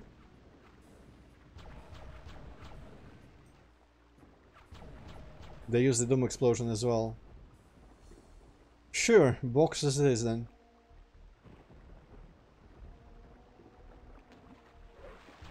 Jesus! That's a lot of damage. Well, there was ever a case for the urn. That was it.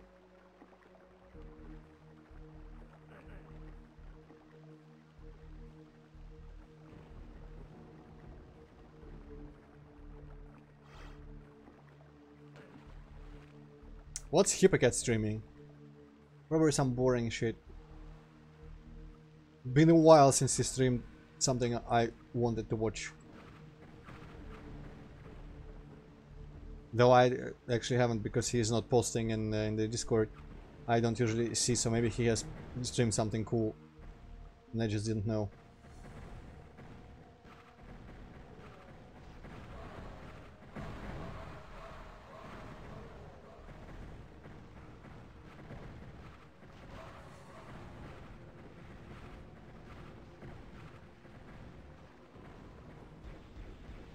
Wait, I have this thing.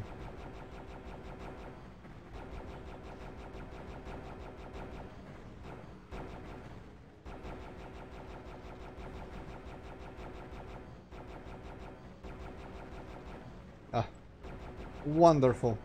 I hope there is a lot of ammo for it everywhere, because I don't want to use anything else now. It's scan forever. But only for me, none for my enemies, please. Okay, can I go around another way? Also, what's down here? Stalkers? Annoying bastards? Well, stalkers are also annoying bastards, but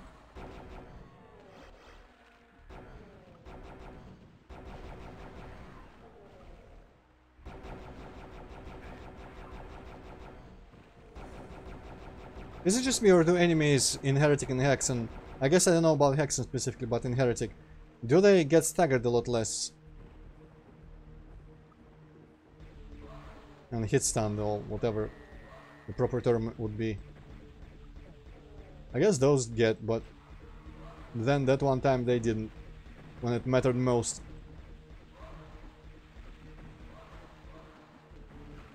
Wow, that guy's fancy. Keeps shooting red shit even though he's not a ghost.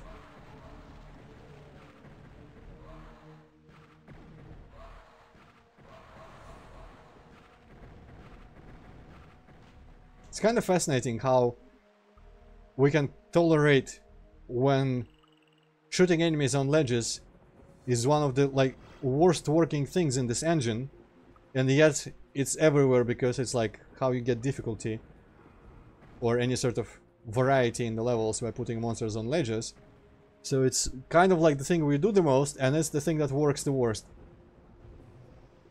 And yet nobody has, I mean, probably some people have issues, but people don't really talk about this a lot.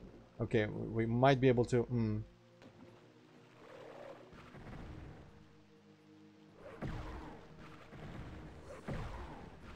I guess the crossbow is just annoying for them because you can't shoot them twice before they hide.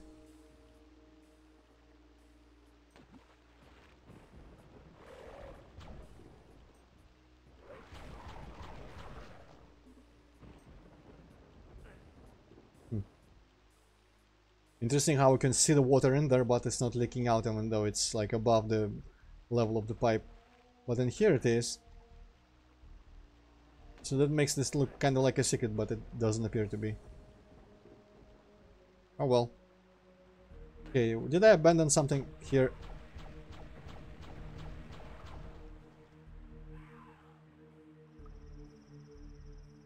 Right, that place. Candles in the water, by the way. That looks kind of weird. Oh no, there's stalker there's. I mean, there's stalkers there, not there's stalker there's. But, you know, that means I'm gonna get, like, sneakily poisoned from the side, so... Oh, this barely has anything left. Yeah, I might as well stick with the crossbow, even though it's not the best against them. Oh, he's there. Okay. Right.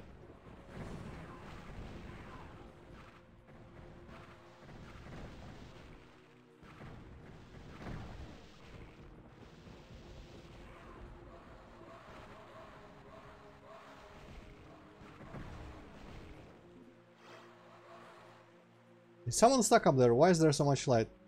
Wow, it looks like the Ifrit is actually stuck up above the stalactite somehow. That's bizarre.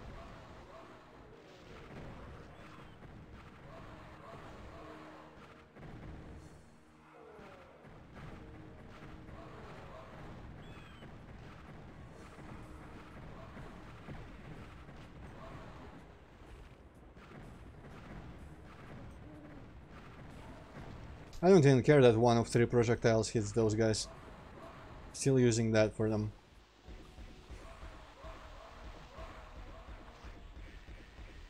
Also, there's like 3 notes in this melody that sound like the Doom 1 intermission screen, like da da da da da da da da. Maybe it's also just the instrument that's similar. That is like MIDI choir, synth choir or whatever. It might be some different. I don't remember my MIDI sound instruments that well. Yeah, you know what? Let's go down there and just deal with him separately. Oh, hey, he escaped. No, he didn't. I think I damaged him, though. I can't kill him like this still. That's nice. There we go, dead. Oh, hey. Wow. Congratulations to you for navigating this far.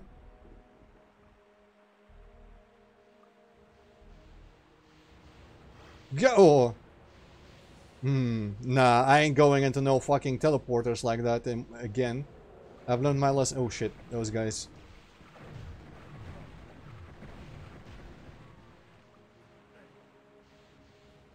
There's some steamy bullshit happening here, but it's locked.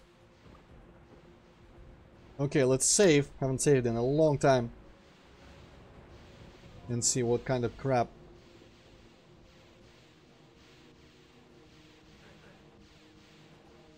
I'm really intrigued by the Steam sounds though.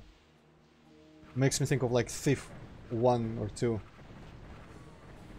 Oh, is it regular golems? 90 the fuck? And those guys. Why is no one shooting me from out there? That's really strange.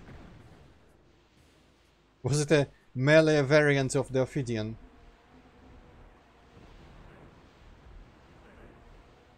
Oh, hi.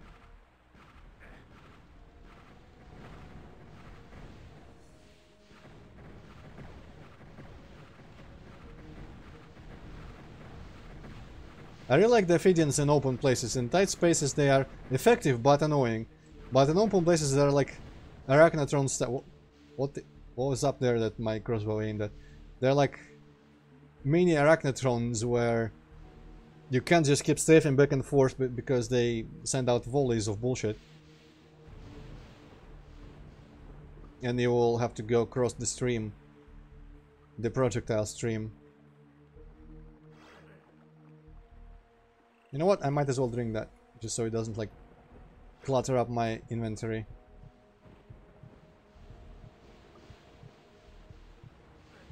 Are the candles literally here just to like make sure I understand that I have to jump across?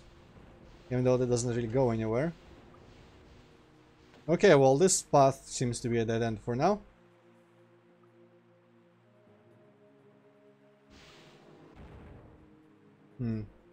This seems like it will just go outside back onto the castle structure. Hi! Oh yeah, so this... Wait. Is it one use? Maybe per level.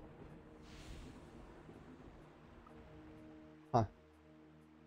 Well, I sure hope I hadn't locked myself out of something better than 2 freaking time bombs by opening that one chest before.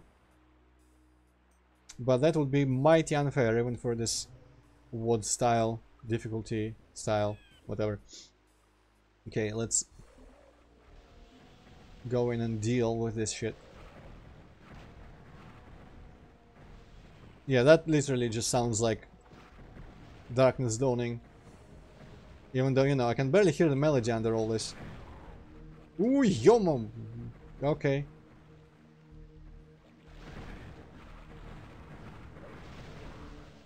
Did I just kill 2 of them at once? Jesus. That was the one that warriors I'm saving.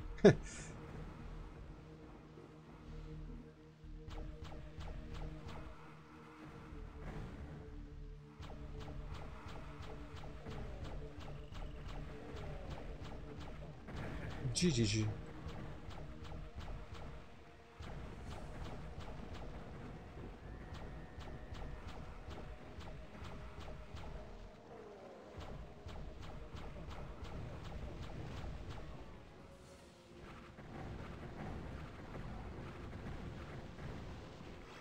Okay, there was... I thought there was a bunch of jade stuff, but maybe I was mistaken. There's a chest key. How do I get there? Is that a teleporter or is it... Nah, it looks like a teleporter kind of thing. Let me check actually, I kind of want to check. Because that connects to the place where I've just been. Oh, maybe I can just use the elevator, yeah. I didn't notice this elevator before. Okay, never mind, so there's the chest key. Where was the chest again? I think it was down there too. Right.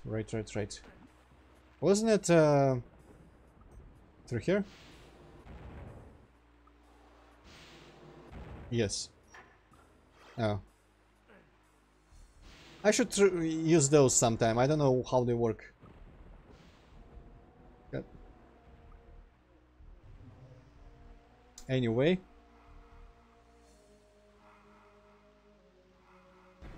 Now let's like cheaply kill all of these guys. Cheaply in many ways.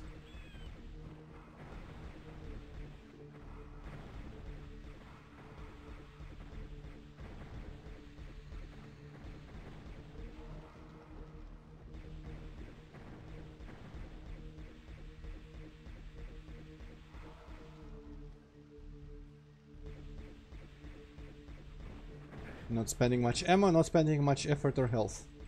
Only time. Which, ironically, time is the only real-life resource. And it should be more precious than anything else. You know what? I just convinced myself. Let's go in and go in. And deal with them efficiently, maybe. Ah, shit, there's way too many. I'm afraid. Technically, I'm saving time for myself, because if I rush in here, try to do it quick, I'm probably gonna die and have to redo it. Yes, yes, that's exactly what what my rationality is here.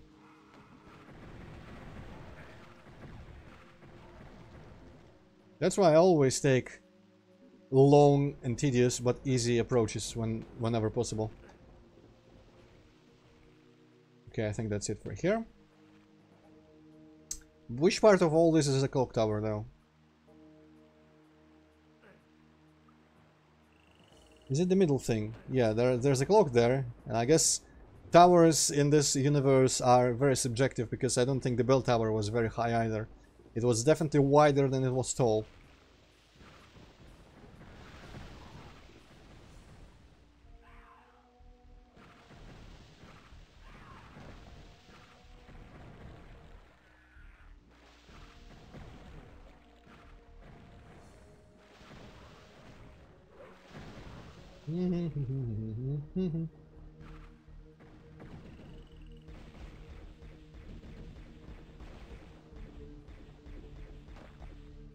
I wonder why he keeps putting down ammo for this thing. Because by this point it's outclassed by everything you have. And it's like the one weapon that's no longer useful or fun.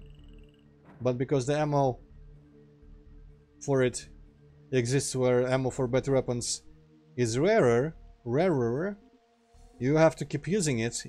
So pretty much the author forces you into using the least fun weapon in the game out of the ones you have by putting the ammo for it still.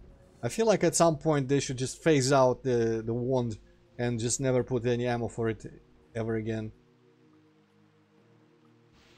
Okay, so that's the metal. I guess it is metal, yeah. It always looked like stone to me, but whatever, I'll take your word for it. Let's see where this goes. Just a shortcut back. Well, that's lame. I've never liked shortcuts that didn't have a big important reason to exist. Because it always feels like, oh, you failed at designing your level if the way back is boring. Ah, shit, well, I'm just playing keyboard only now for a sec.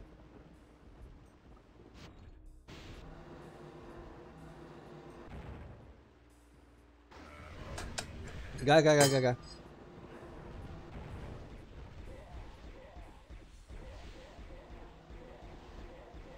It's like in Skyrim. I always rag on the Skyrim shortcuts after every dungeon. You know, in Might and Magic, whenever you clear a dungeon you have to walk out, and it's never tedious. But in Skyrim every dungeon is structured like a linear path. You know, it winds maybe, but it's still linear. 1 out of 4 clock gears. And E. Yeah, that makes backtracking in Skyrim pretty much a pure chore. Okay, I don't think I know anything else that can be done here. I haven't tried this, of course. Machine room door is locked. Strongbox key, hey. Okay, so more gears, I don't know where we put them. Presumably maybe not here. Although maybe it is here, maybe it is gonna be here, but I need to unlock that machine room door. I'm gonna go into the font thing, place. Ooh.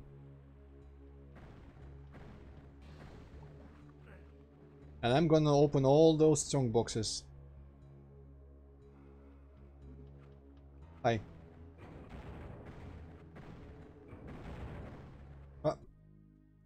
Hello, Thames Revolta. Okay, the strong boxes are here. I wonder if I can keep I guess maybe this is the one good use for the respawning enemies in the main level. Or I can keep coming here and maybe they will keep giving me shit. Oh, okay, so these keys are in fact one-time use. Interesting. But I bet I'll find more. So this is interesting then, because it means that... where is the green thing? Might as well drink it. I can keep coming back here. I wonder how it works. Maybe if I amass enough...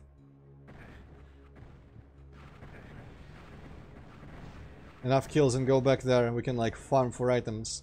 I don't think it's something that's worth really doing. Though I would love to maybe clear out the place a little bit, so I can have room to breathe and figure out where all the portals are, because I kind of forgot from last time. Well, I ate that tomahawk with my face. Which, you know, it would be weird if I ate something with not my face, but... still, I felt like making that clear.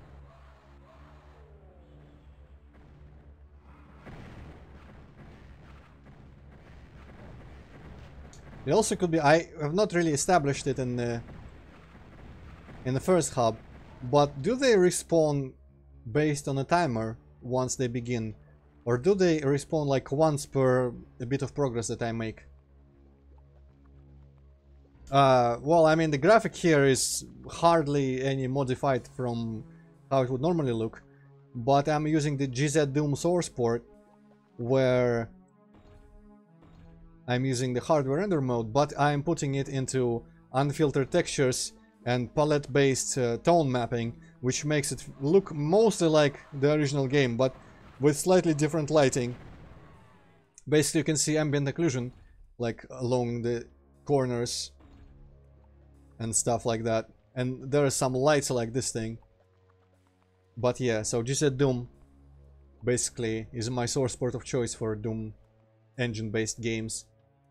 I have yet to find a big enough fault with it that would make me not use it. Okay, so Portales. Oh man, are they not marked with the redness on the map? I felt like they used to be. Okay, but okay, so there is this portal to the clock tower in the library for some reason. And then there is the... Well, Z-Doom is outdated. This demands GZ-Doom. And probably for like 3D floor reasons and like scripting reasons. Okay, I've not been here, I don't think. In this portal. Yeah, Z-Doom is deprecated now. It's not being updated anymore. And GZ-Doom makes it, you know... It's like Z-Doom with more. And a modern version of Z-Doom, pretty much. Probably not Hazmati. Z-Doom has been dead for a long time, and this would, like the readme file told me to update to a pretty recent version of GZ-Doom. So I don't know if it just was tested only with it, or if it uses something that requires it specifically, but I could see that being the case. And also hardware rendering. I think it said that there are like visual glitches here and there if you play it in software rendering, probably because of like 3D floor stuff or some other tricks here and there. Not sure which. Actually, this looks way better. I feel like last time I played, this room looked worse. Maybe I was playing in software mode or something. But yeah, that's basically the thing. That GZ-Doom is now the one port. If you want like recording demos or perfect authenticity in ways that I cannot perceive personally, you use like Per-Boom or Chocolate Doom or some shit like that. There are some other ports as well. If you want to play on the Switch in the toilet, you use the Unity port, which limits your access to, you know, custom levels and such. And if you want to play anything that uses any sort of advanced thing and have some graphical customization, because I can make this look like, let's see, options, set video mode, actually display options probably is hardware enter. Post-processing, tone map off, and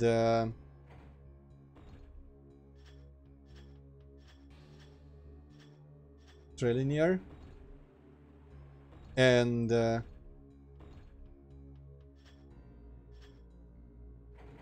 high resolution, and it will look like this. Which also, you know, for some mods, even filtered textures become better But the only mods, I guess there's like that post-apocalyptic one that felt like something that I could play with this, but I think I also crunched it up. But there are some mods out there, old GZDoom mods like Chiogsh and stuff, that I kind of actually feel better playing like this. But most of the time you won't see me playing with the obviously visually hardware mode.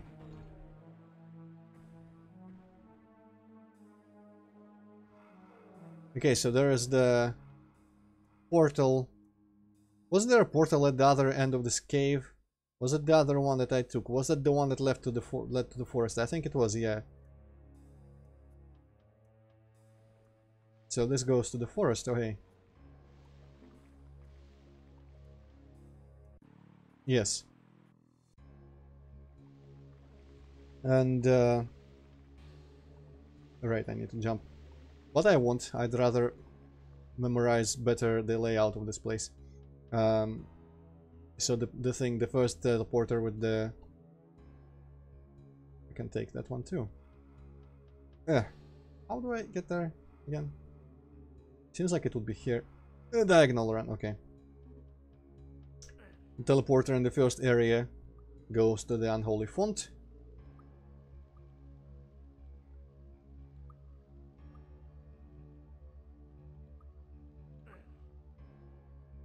I forget what was here actually. Well, at least it opens up into something. And there's the teleporter down here. I mean, over there across.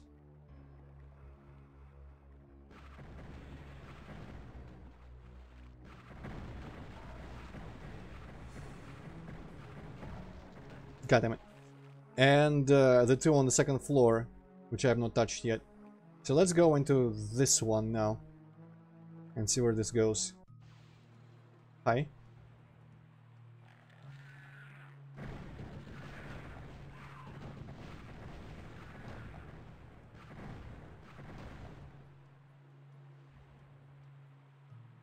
Yeah, that's true, Kazumati. But you know, there are some mods that... I don't know, maybe it was just back in the day. Because those, the ones that I mentioned, like Chiogsh 1 to 3, they are super old. And back in the day, I don't think you could play GZDoom without texture filtering. And so they were GZDoom mods specifically.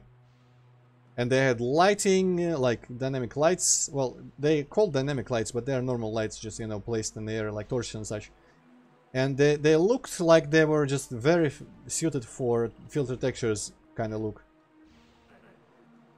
Treasury, so it's just locked, okay. Okay, sure. And I'm used to like thinking of them with that look, but everything else I pretty much always play like this nowadays with unfiltered textures and, well, you know, software mode preferably, but if I'm forced into hardware mode, I use palette tone map most of the time.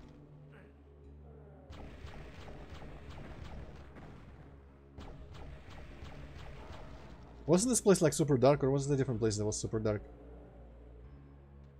Maybe I switched on the lights or something. Or maybe I'm mixing it up with a different area. Anyway, where were the portals up there? I got chased out by... Okay, so there's one. And the other one was just like here. By the bell. Okay, clock tower. Oh, okay. I see.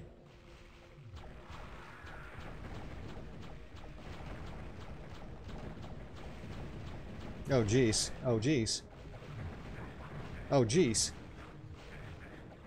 Gah. Nah. I'm getting pummeled and I don't even do anything to try like against it. Oh, well.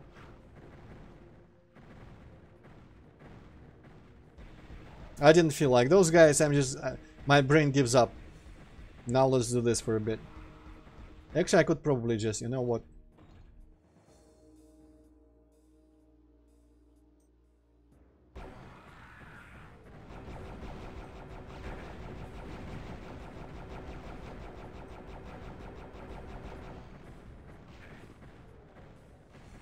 Oh, they are all the way over there. I see how it is.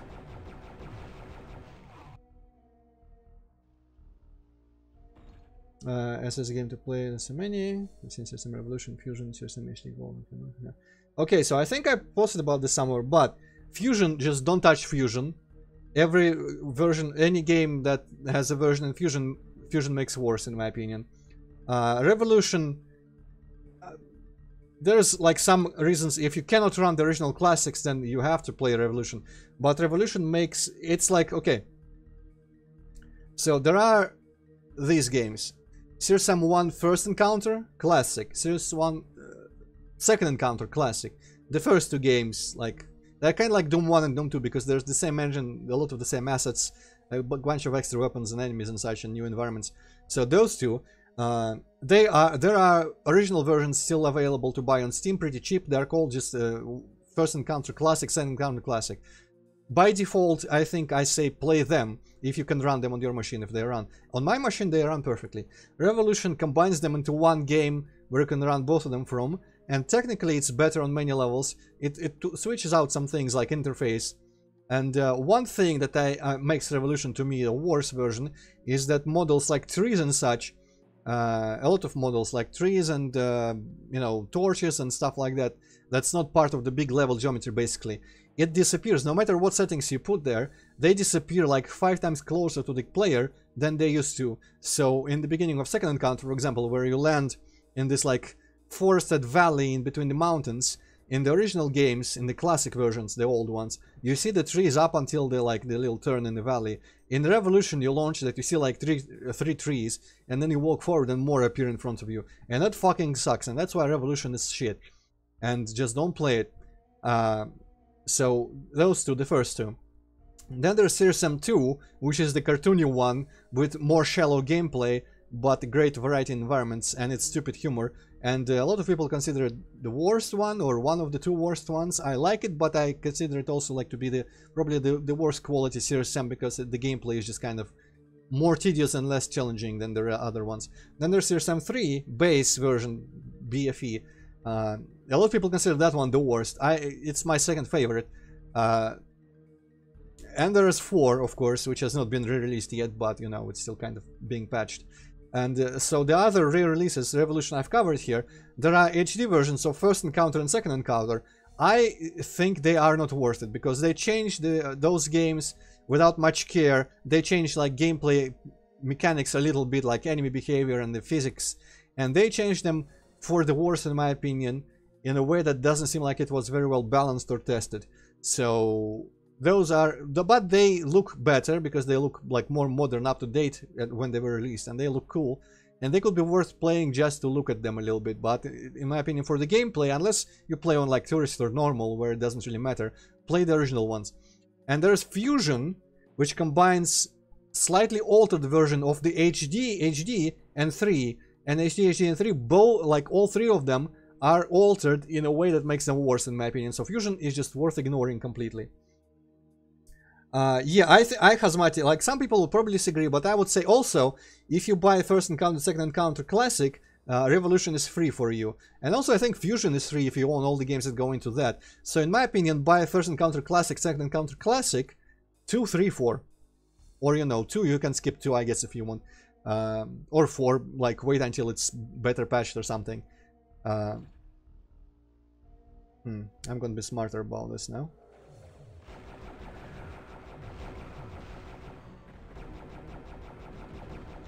The things about the old ones is there's like some resolution. They get like the menus get a little bit stretched because it's for 4:3 resolution. They do stretch properly to 16:9 monitors and whatnot. But like the menus can look a little bit stretched or something.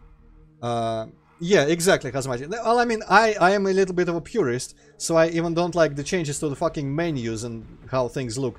And some weird stuff like HUD icons for weapons and loading and whatnot. But I can tolerate all that because it doesn't really change the base games too much.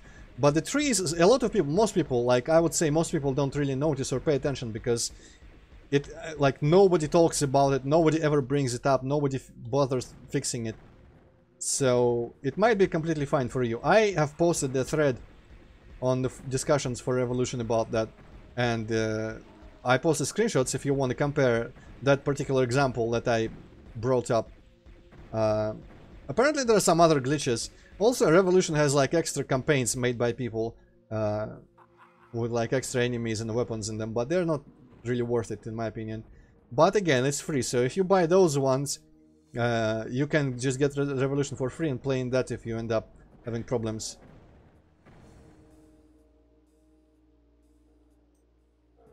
Well, the Revolution was intended to be kind of like a version of them that would be better on modern systems, so probably no fan patches that I know of, but they run perfectly well. Like the one thing is multiplayer in them is kind of impossible at this point.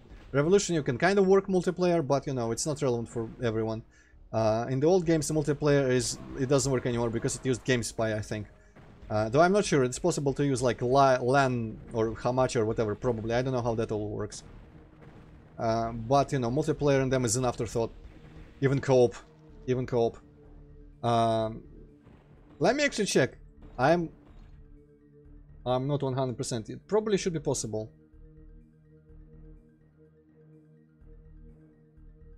Give me a second. This is classic second encounter. It's gonna be kind of loud probably.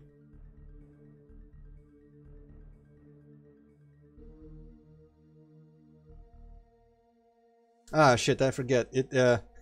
You have to watch like the loading for the main menu, because if you press escape to try to skip the intro loading, it just crashes. So okay, it loads this. Okay, there we go. Okay, so yeah, I am running it in 1920 by 1080. So yeah, it can absolutely run in that. The main menu is a little bit like horizontally stretched, but not really that visibly. And when you what?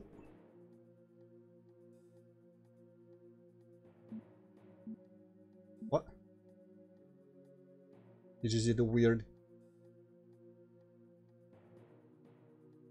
Okay, so my page with the chat kind of got a little bit reloaded.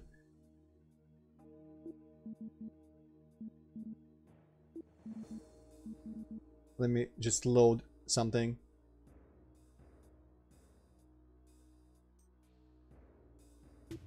Yeah, so the HUD isn't even stretched, and the graphics like look perfectly serviceable. It's literally only the main menu that's a little bit stretched. Okay, also, if you typed anything else, if you had any other messages after that question about the resolution, you have to resend them, because my page updated and the chat is now empty. But okay, back to this. So again, Revolution, like you buy those base games, I think you get Revolution for free, and they are super cheap. They're like $1 or $1.50 over here, without any sort of sales. So try that, and if there are some weird issues, try a Revolution, but be mindful that there's gonna be less trees in there. But you know, no black bars, no. I didn't see any black bars just now when I played it. You know, there are in cutscenes there are like cinematic black bars, but that was always there. Not in every cutscene either. I don't remember. It was a setting on the camera you could enable or disable the black bars. But okay, yeah, that's advisable honestly. Like HD versions, again, if you don't plan on playing on serious, maybe it will be fine, but to me, I think the original games are probably the tightest like gameplay design. So if you want to see what people say when they mean that there's a lot of like enemy, you have to like keep switching weapons for best situations and such, or like best weapons for situations, and it's like tightly balanced, almost better than Doom in some ways. If you want to feel that, you might have to play the original shit, because every other re-release or version kind of like disbalances it. Okay.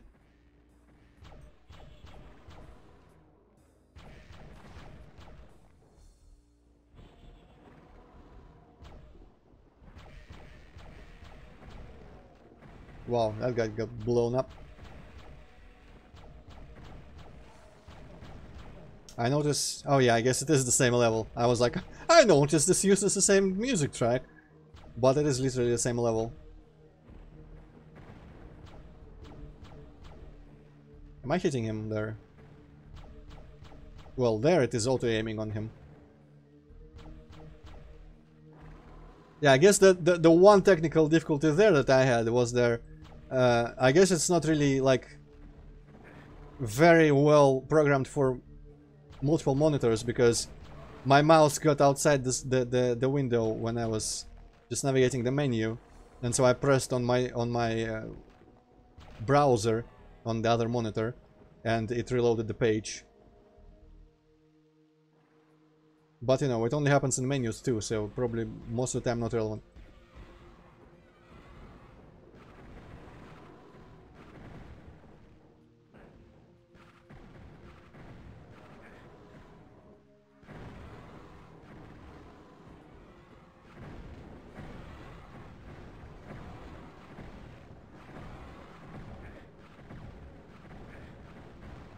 Jesus, okay, that was kind of predictable. Dang. Still, those are way tankier than they should be. I feel like in Hexen they were... I said it last time, I'm pretty sure. I feel like those guys in Hexen were way weaker. I wonder if they were ported with like the exact health values from Hexen, but like maybe all your weapons in Hexen are stronger than the Heretic weapons or something. Because I wouldn't... It wouldn't surprise me, let's just say, if that was the case, because of how the enemies feel in this context here.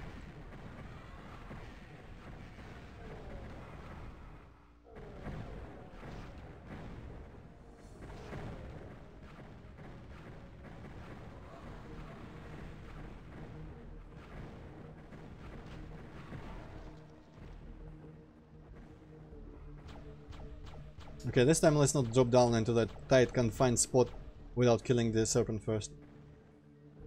But first, of course, I'm gonna go deal with everyone I can down here.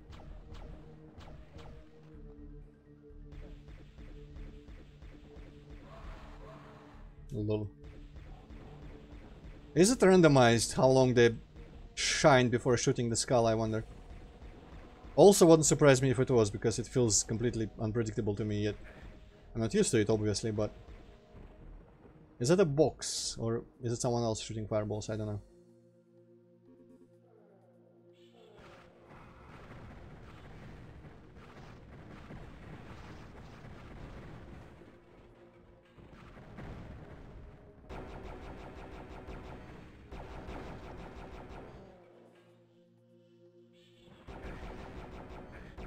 Yeah, what?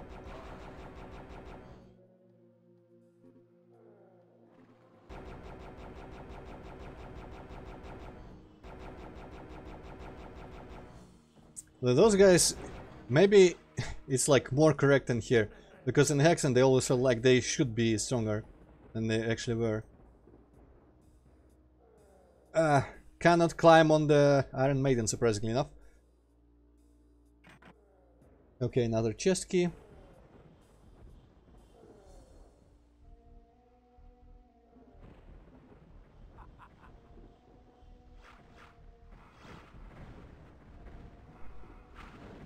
Yeah, there is a box over there.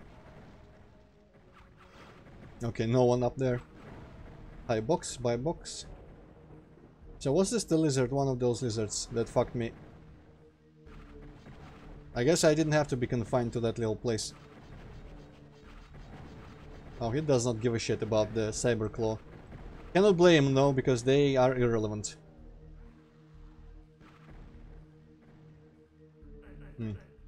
Right, well, I forgot you can just walk back up here. I'm gonna do now, because I want to be up here dealing with shit. What was that? Oh, he came all the way over here while I was making my way around. Cool.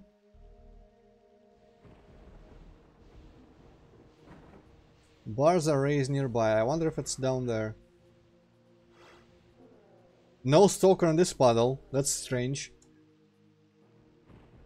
This goes? This goes. Okay, but at least there's not like a fucking ambush of millions down there. Nice. Yeah, it is these, but oh yeah, I didn't have a way to get down there, did I? You know what I'm gonna do? I'm gonna just... Actually, I could probably be like using Oh, a chest key. Cool. So they can drop from... I guess it's probably preset what these drop. Oh, so... That, I guess the sparkles were the giveaway. That was not an ordinary type of like ammo pickup.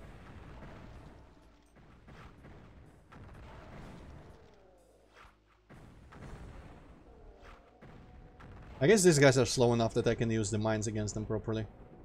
Okay, so what was the other chest key? So where was the chest? Was it up above somewhere? Or was it down there? Maybe I should commit this to memory better.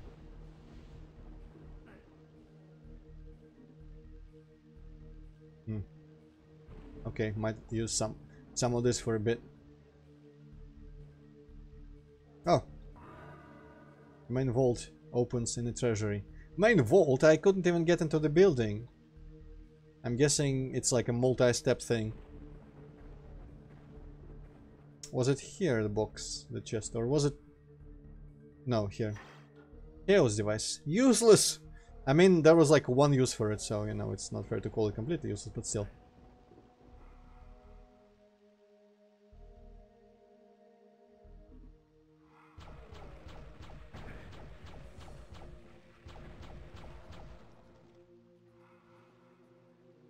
I'm gonna avoid picking those up for a bit.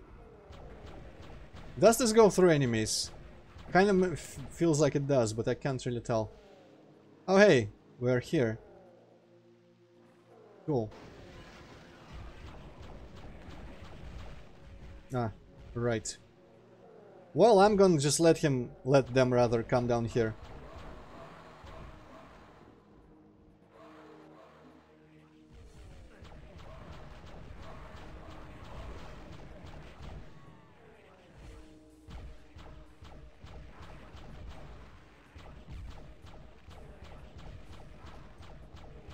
Maybe it's just me being bad, but Heretic works so much better in open spaces. Okay, but yeah, I'm here now, which means I kind of fucked up a little bit. Because now I don't... Do I have a way to get back up, actually? I don't rightly know. Nothing is... No shortcut kind of thing opened here.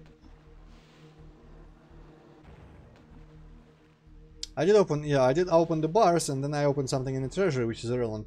So I guess let's find a way back to that other portal. This time I'm not gonna bother with anyone, because I'm literally just like here and here again. No, that was the treasury. Shit. Okay, never mind. The portal that I need is the one by the bell. Jesus! Immediate red tomahawk to the face. And here I am now, here again, okay.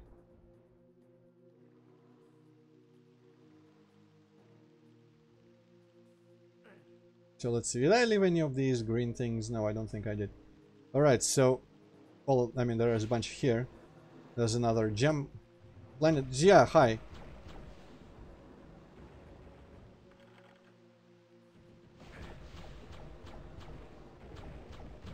Can't quite tell what that did, but it must have been something good.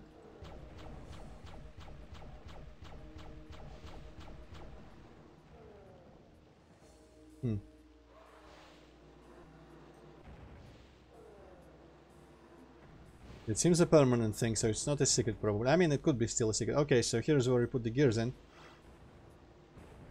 I might as well pick it up. Eee.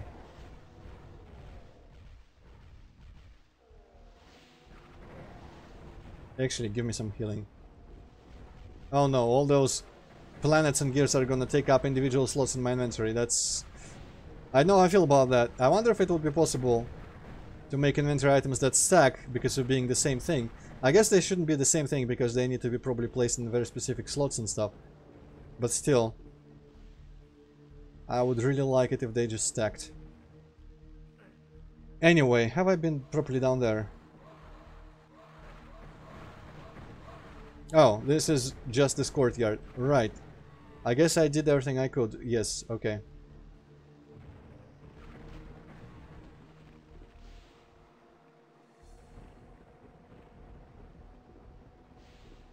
Right.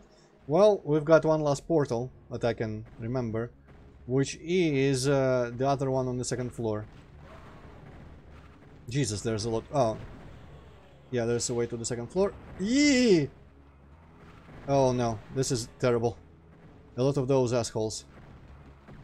I guess it is time to clear out a little bit.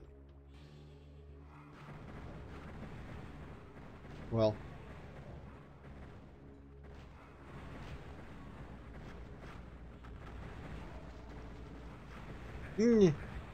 That was a bad idea.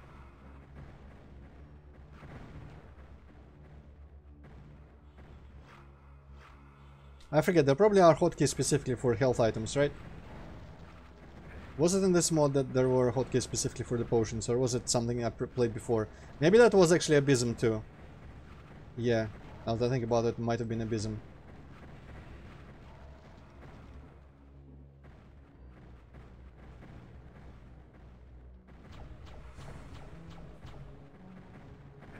Jesus. Fuck off, why don't you?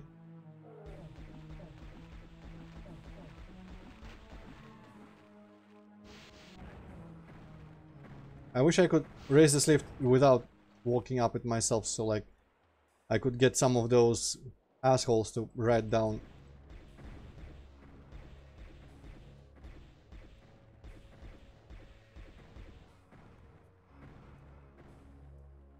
Maybe if I'm quick enough. Jesus. What's a terrible place. Just fucking ambushed by the strongest enemies in the game on top of the lifts. We cannot do anything against it. Okay, last portal. And it's another entrance to Treasury. I see.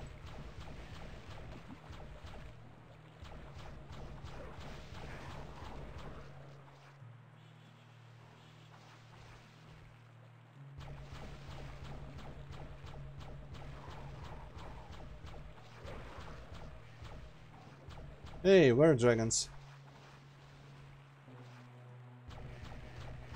I don't think I... Fuck off, man! Why didn't it auto-aim to him? I don't think we've seen were-dragons so far on this hub, so... in this episode. Right. They kinda shoot without warning.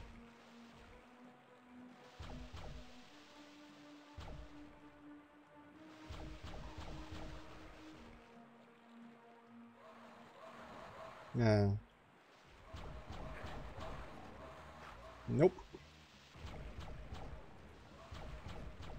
I wonder what this weapon does with the Tome of Power, I just realized.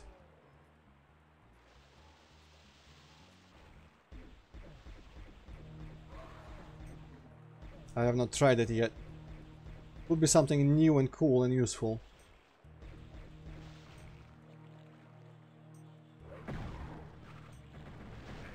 Yeah.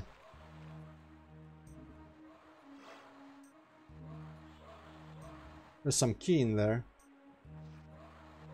No, that's the wand again. I guess there are wands in every level where I could go.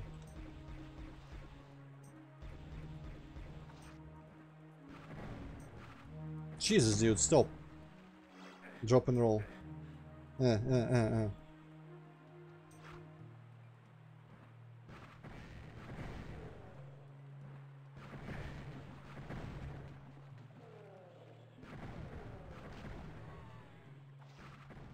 Nice.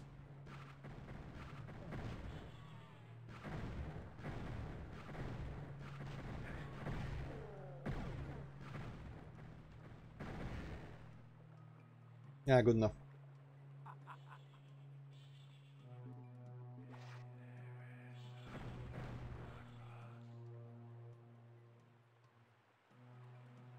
Right. Was there anything in here? Was it the one that I've been in? I feel like there was another cave around here like that, but maybe that was that. Felt like it was on this side, but whatever. Dramatic.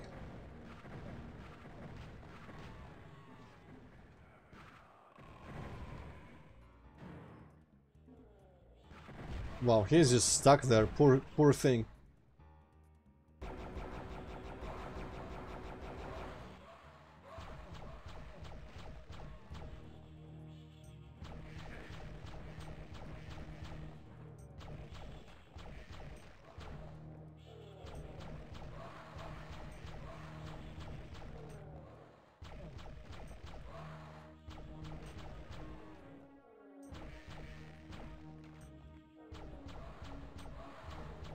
Is it hitting him or is it hitting the torch? I think that was hitting the torch.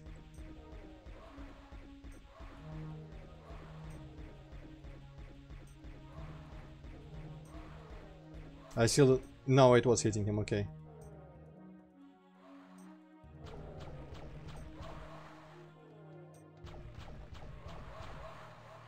You know, there was a reason why Nitro Golems weren't very plentiful in the base game. And that's probably because the creators realized that they were shit. But, you know, I mean, I guess they're not shit, but they're annoying in such numbers everywhere. Hey, there's money. That looks a little bit like molten metal.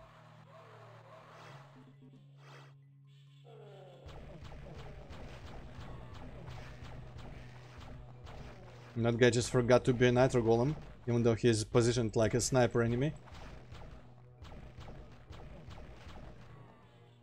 Well, all the better for me then.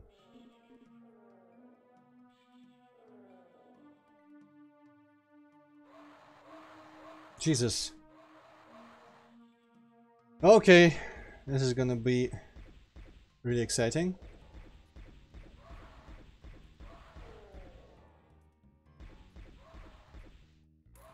Okay, this doesn't hurt. I don't know why I thought it would, but maybe it was like red hot gold.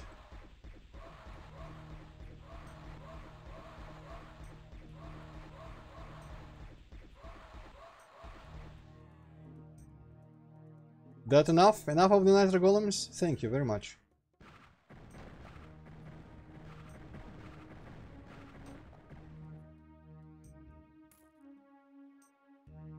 Oh. No running sounds, only falling in sounds, okay.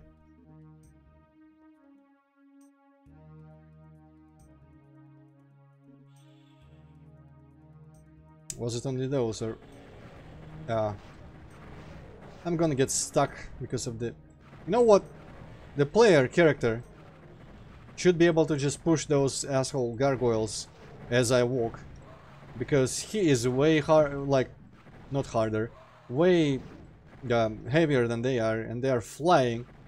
So there is no way they could possibly block me by floating in midair.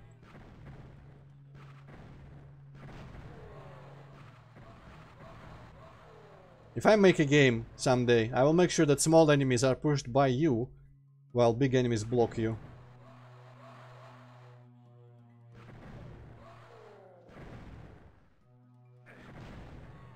Welcome back, Asmati. I'm now Scrooge McDuck. As you can see, this is money. And I make one pathetic clink sound when I drop in it, but sadly no walking sounds, but you know. I'll take what I can get.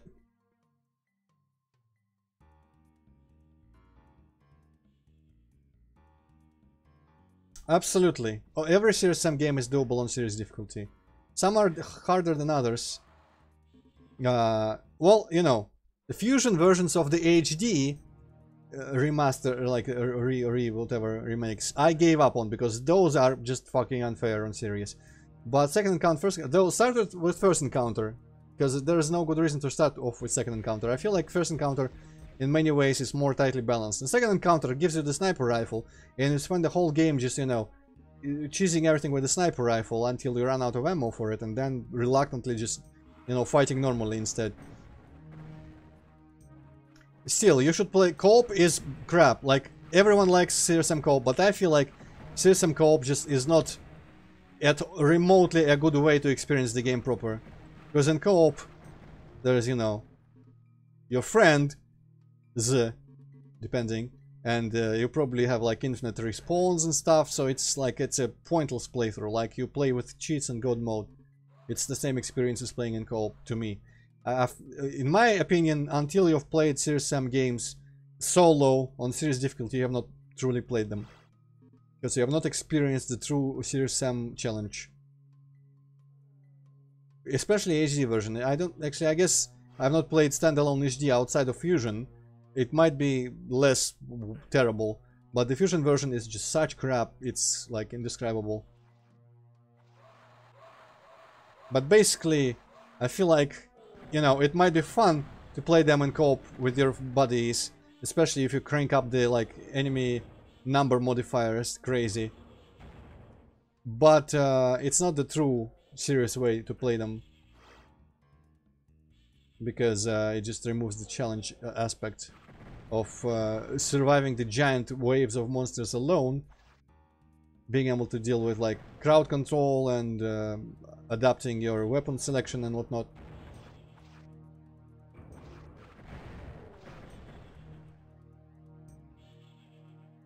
All that fun stuff is just absent, because in co-op you can just hold mouse button. Pretty much co-op CRSM is how people who don't understand CRSM think CRSM is. It's like hold mouse button and hold strafe and you win eventually.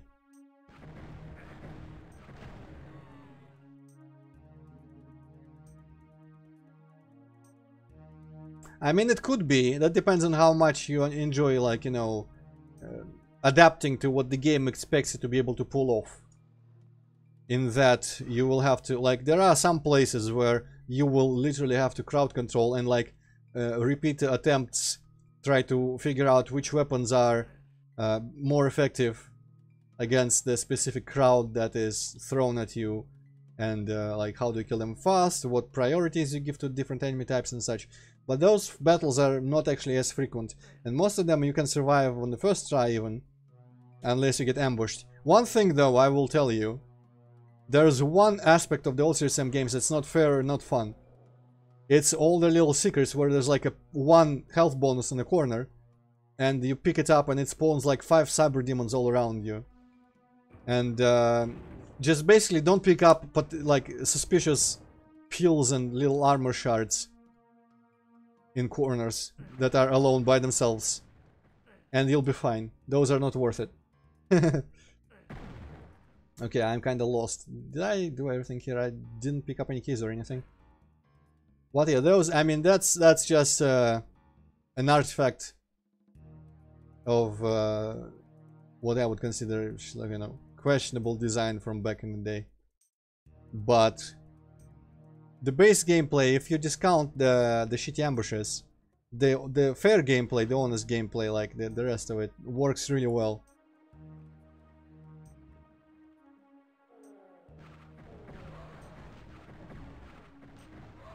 Okay, I just completely discarded the possibility of that thing flying at me.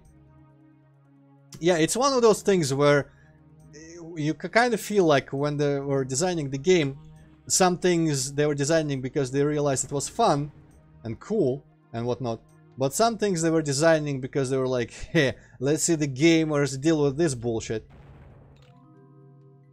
Okay, I'm gonna actually save scam this. Okay, some ammo for this, which I'm nearly full on. And what's the other one?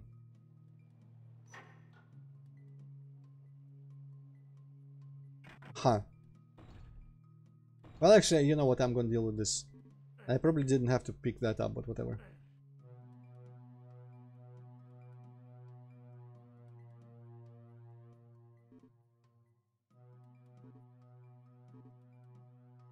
To me, that's kind of like, you know, in Doom, a lot of people say like, hey, Doom is such a comedic, like a cheesy game, but it's one of those things where you see parts where they knew what they were doing and they were doing them well, and you see parts where they were putting things in for the like for shits and giggles. And to me, in Doom, like the gags with the bunny and stuff like that, and some of the things that people find comedic are just there because like they're like tee hee, they would be funny to put this in. They weren't really concerned with like the overall picture of the game as much as like just like putting in everything they could think of that was cool. And in CRSM, that unfortunately manifests in those annoying ambushes. Yeah, I did waste that armor, but I was never gonna come back there, let's be honest. Okay, so over there I don't know how to get through that grating. I think that looks like a door over up on north, so let's try. Because I have exhausted all my other options in this hub so far of where to go. Right here. And I guess it probably... Okay, so this part is where I've not been, but... Okay, and this door. Right. Well, I ain't jumping down there, that's for damn sure. That's Feels like one of those things where typically you would be thinking in game terms and go like, oh, that's definitely a secret in there. But when you think about it, it's such a stupid decision to jump into a pit like that in any kind of situation. Oh, also that is, I guess, open. Where was those chests? I guess I was coming back there.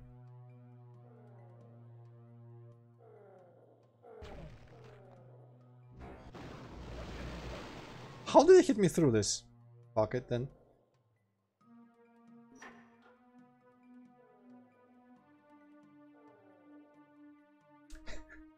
Well, yes, Ryan, Fire Mace was never good. I guess, I mean, there are probably situations where Tome of Powered Fire Mace was good. Oh shit, I probably should have opened that chest, I didn't see it before. Let's hope there are enough keys for all the chests.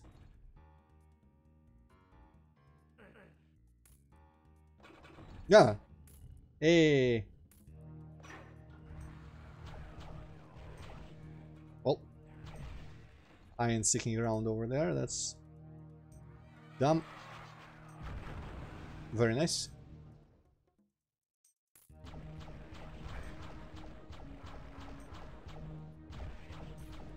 Luckily, this WOD realizes the Fire Mace seems to be... Actually, I cannot say that, because I feel like in the first hub, Fire Mace was like everywhere and trying to pretend to be a proper weapon by the end of the hub. But, you know, there's new weapons and enough of the old weapons so that, you know, you never have to pretend that Fire Mace exists.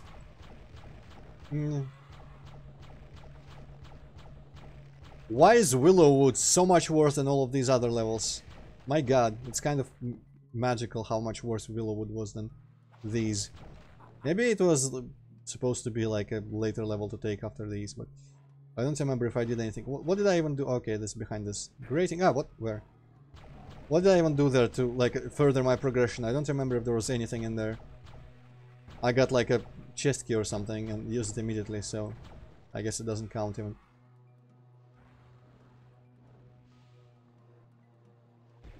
Okay, time for a bit of this.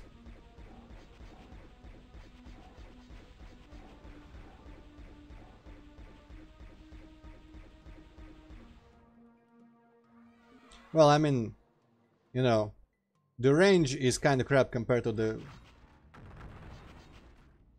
that other one. I've never used it enough to actually gauge its whatchamacallit, like damage per second, whatever. But you know, if you've got nothing else, you might as well use that. But with the Tome of Power, I've never, you know, everything else feels better to use than it, so yeah, let's not.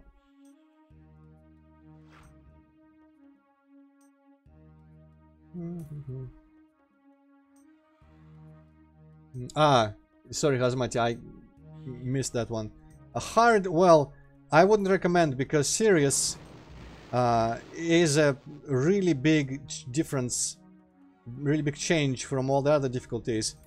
On Sirius, there's like many enemy spawns are double the number, and that's the biggest thing that makes the real difficulty to me, because that changes the game way more than just like, hey, damage or health numbers or whatever.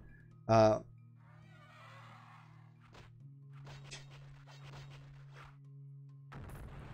think you also get double ammo and double ammo capacity on Sirius to compensate for that, so it's fair. But because it's such a radically different, or you know, it feels like it's such radically different in some battles to have double enemies. That's why I consider Sirius like, it's more so than like Ultraviolence for Doom, for example, or any other game with the hardest difficulty. Sirius Sincere Sam's to me is like the biggest case of this is the true game experience. Because everything under it feels like it's like, okay, take away half of the enemies that I could possibly defeat. Because I'm a baby and I cannot deal with them. You know? That kind of thing.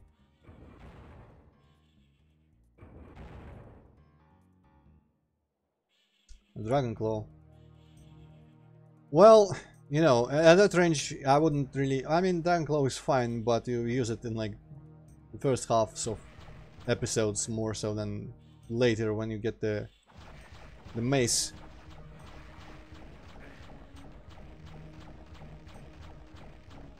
I feel like I can afford at this point to just use not the bombs on them saber claws too.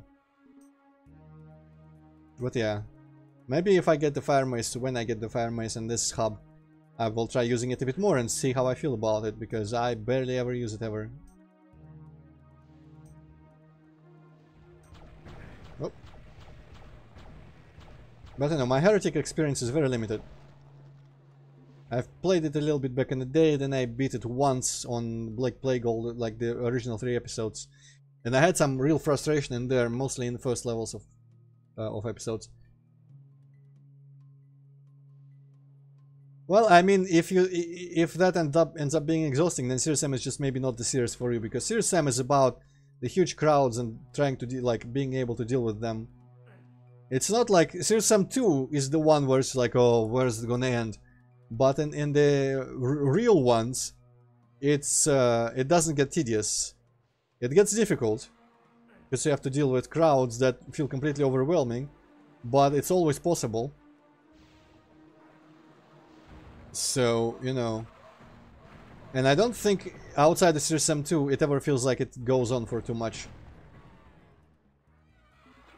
But that's like, okay, so basically, as I said, I think if Serious Sam on serious difficulty feels too much for you, then Serious Sam as a series, like, you might have suboptimal fun with it, because it's the most fun for people who can deal with what you get on serious difficulty.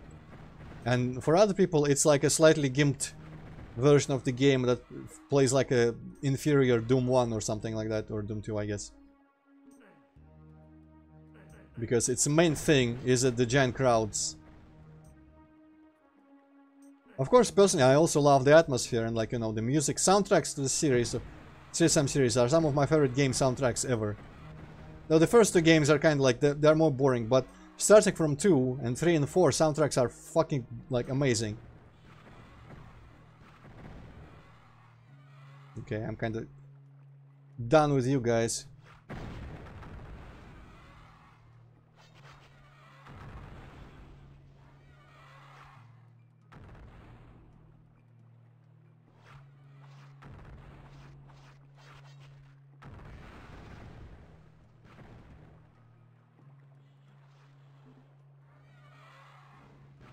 Okay, I don't have the freedom to read that fire mace message right now.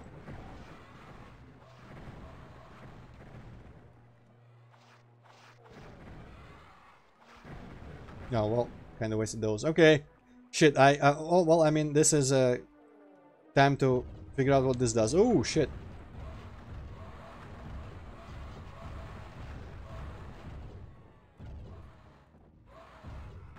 Oh, it homes in on them. Okay, cool.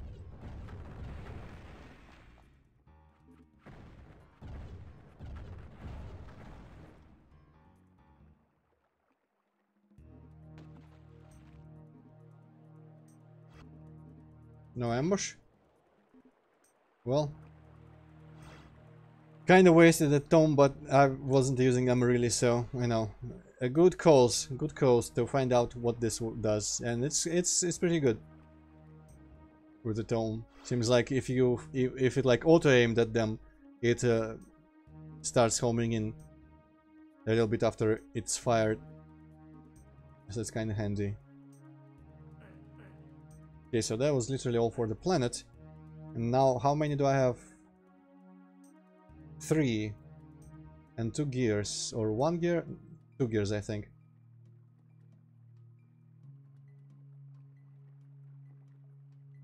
And there's a whole section of the level still here. Yeah, well, I mean, yeah, but also, like, to me, it's just kind of stupid. Why is it a mace that just shoots metal balls? Like, that's... I don't like the concept of the fire mace.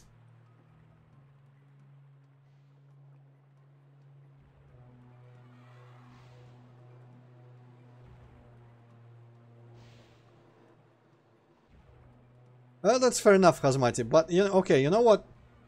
I feel like every CSM game is worth experiencing and beating on serious difficulty, but it is true that I have learned how to play CSM over like the better part of my life, so maybe you can start on normal and stuff and get really used to how the enemies act and then replay them on serious if you feel like you're up to it, because I would highly recommend, alright, this place, I would highly recommend eventually experiencing all the CSM games on serious difficulty, for sure, absolutely. But maybe if you, since you are not used to it, maybe it would be worth playing on normal first. But I cannot say if there's that much to learn about. Like, some enemies, I guess you kind of get used to. What tripped me up about the fusion versions in the HD is the little things that change about how the enemies behave.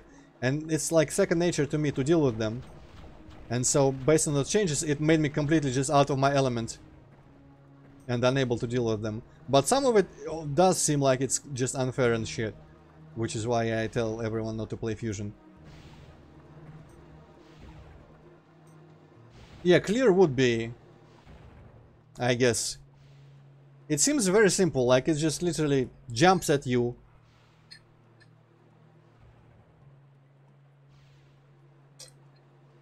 But the thing with clears is that if you're used to them, you can just knife them and stuff.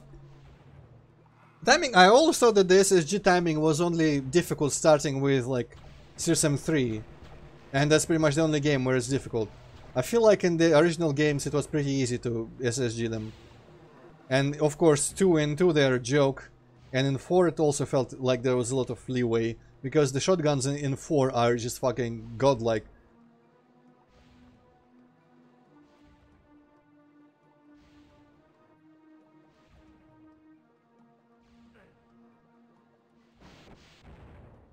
Huh. I guess I don't need that.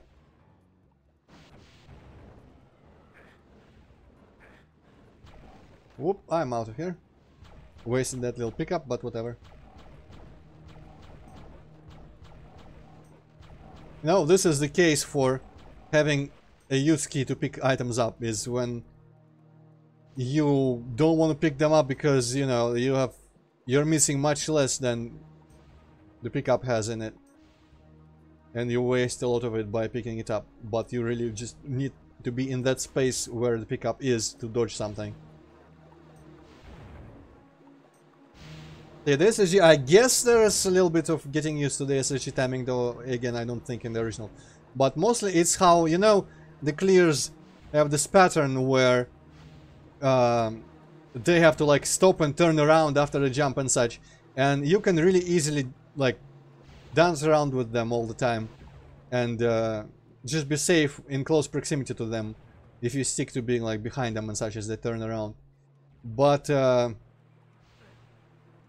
in further games I feel like that kind of lessened, and also in the HD versions and the Fusion remasters, the clears just like, it almost feels like they kill you by touching you.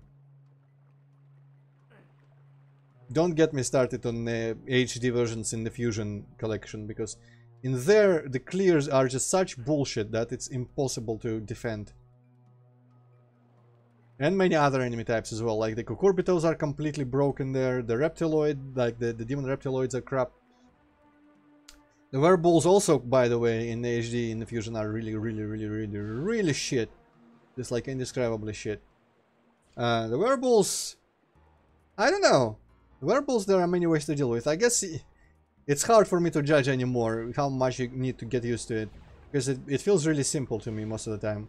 Okay, so I got the planet out of this, but I am not actually sure where to even apply the planets in the first place. I don't remember if I've encountered a place to put them in. And I'm fairly sure I need like 5 of them. I didn't really pay attention or remember when it said 1 out of how many when I picked them up. Right, well, I mean SSG. Honestly, the bulls are big enough so that with SSG you have freedom. But, you know, if you want to use the knife on them, that's where you need to get kind of good at it. Maybe. But, I don't even remember what I usually use on the bulls. I guess, they start coming in big enough numbers by the time you have a cannon and, or a minigun.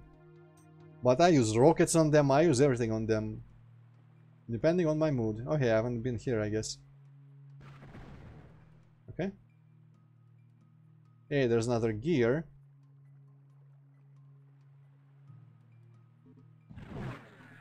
Two out of 4. I'm fairly sure I had at least 2 already, but maybe I was mistaken. I thought I had 2 gears and this is my 3rd, but maybe not. Maybe I should go to the clock tower and just start putting them in and see. Or look at my inventory, but I thought I had... I guess it was looping around, so maybe it was the same one that I saw twice. The yellow one. There was some questions on Doom World about... People had questions about the gears. But I think it's not broken or anything.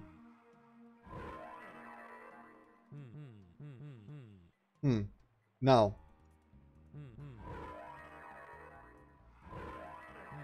I guess I need to be really precise. Okay, so 1 planet gem left. What's this place?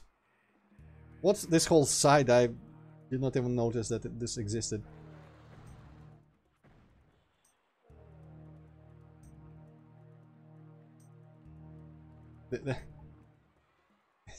This whole level is kind of blending together in my head a little bit.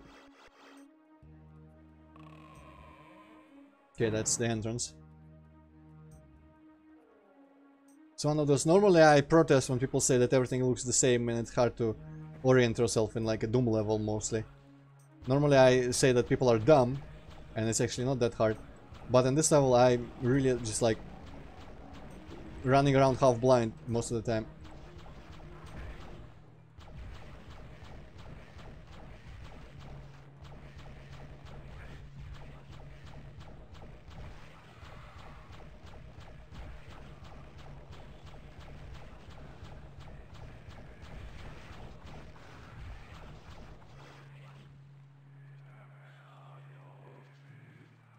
I think the game that made me really appreciate using rockets on bulls was Series M3. Because in Series M3, even though now it doesn't feel like it's that difficult, back in the day it felt like really like much harder than the previous Series M games. Probably literally because it just went back to being at least slightly difficult compared to Series M2. And it was a new game that I wasn't used to. Because recently, well not recently, but like this year sometime, I replayed it and I did really well on serious difficulty. Really well, like compared to how I did my first time through. But it was really frustrating my first time through back in the day when it came out. And the clears are... I wasn't used to like listening to the much quieter clear sound. And just, you know, they were harder. And with the bulls, I guess, for some reason, there was more situations where I felt like using the 2 rockets was better than bothering with the shotguns or whatever.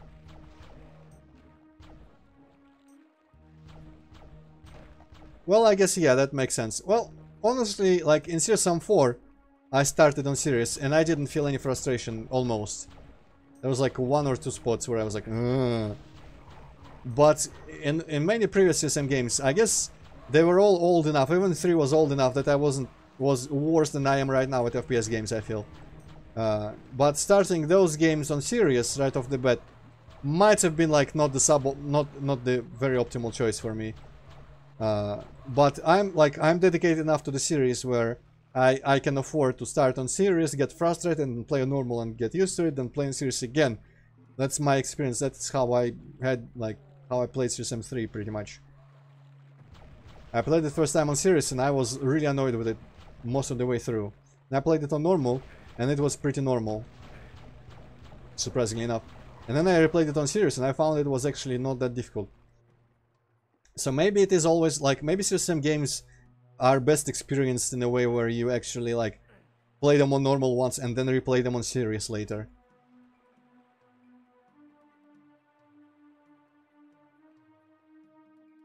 But that requires a level of dedication that you want to put time in. Now what, I'm gonna jump down here after all. Okay, fall damage, I keep forgetting about fall damage.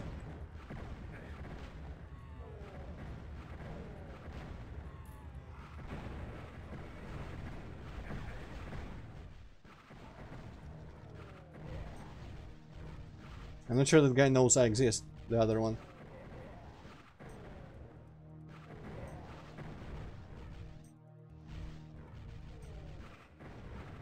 I'm gonna try. Do you guarantee that's a good, or are you just guessing that that could work?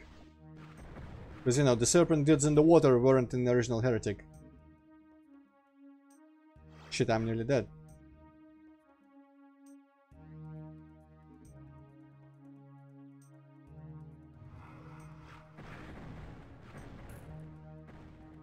Okay, well, at least I didn't die there.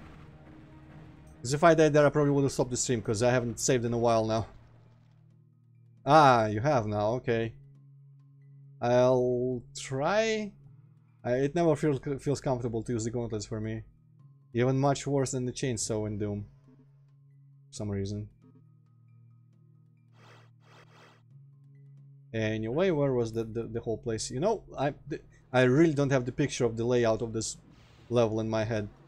Like, not even remotely. I cannot tell you what's in what direction.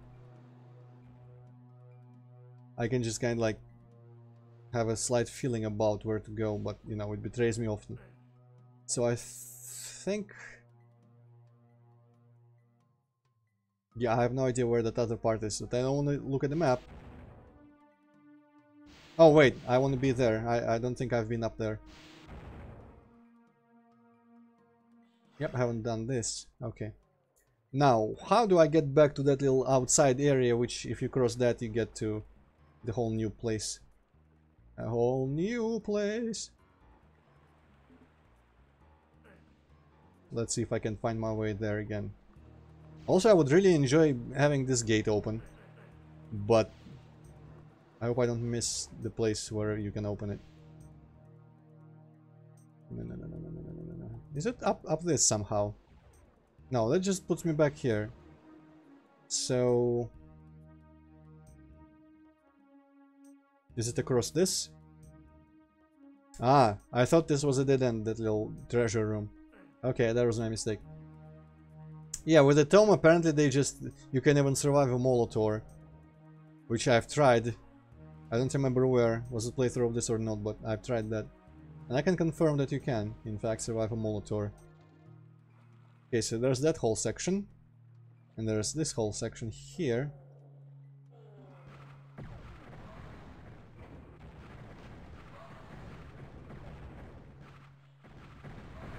Jesus, guys, chill out a little bit sometimes.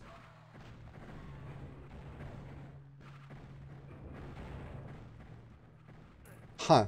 Well, that was a mistake. Ooh, oh, this is our first little ladder. That's cute.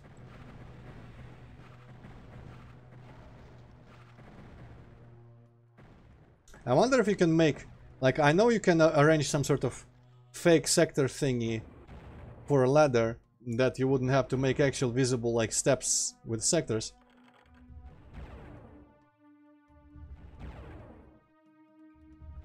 Nice.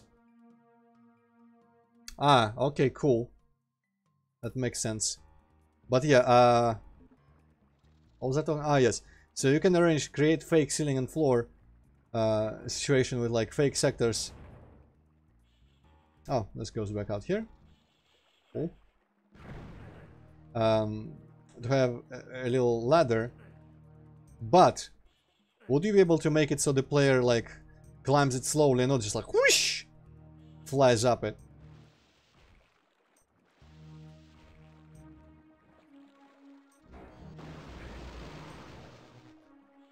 Facts. Okay.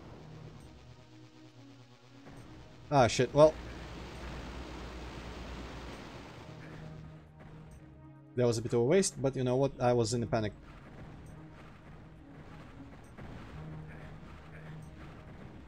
I think for how much I played Doom and Doom adjacent games, I would not get in the panic.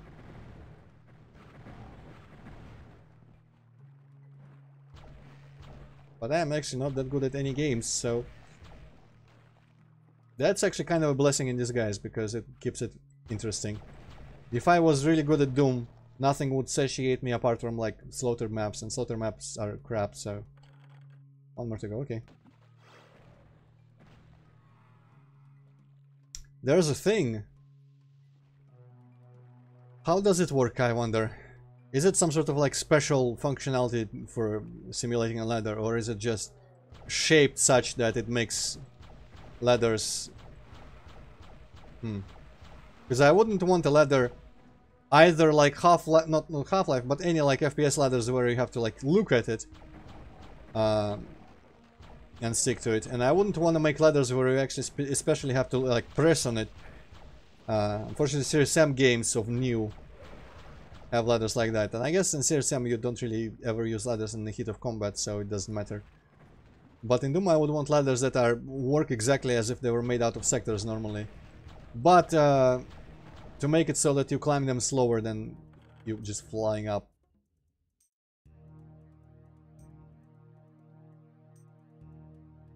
Snake... Oh, those snake dudes. Wait.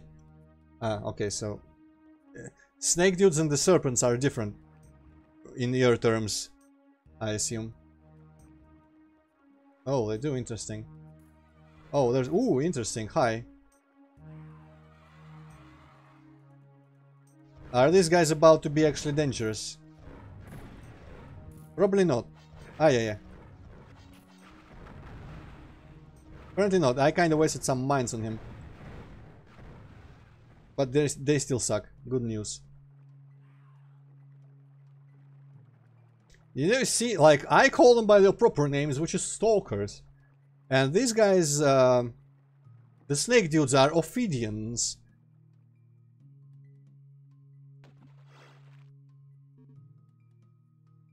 Oh, hi.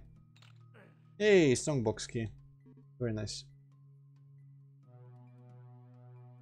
At least that's what my impression has been about their real names. Okay, that looked like some sort of like grenade for a second. Okay, 5 out of 5. Ah!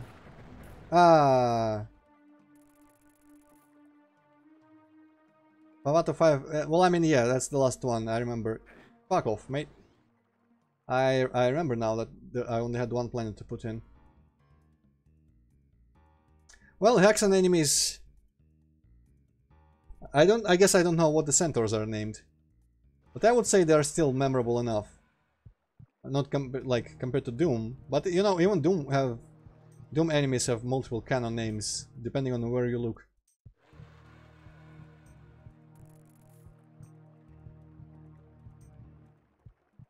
Okay, time to be dumb and just fight the Lich with this shit.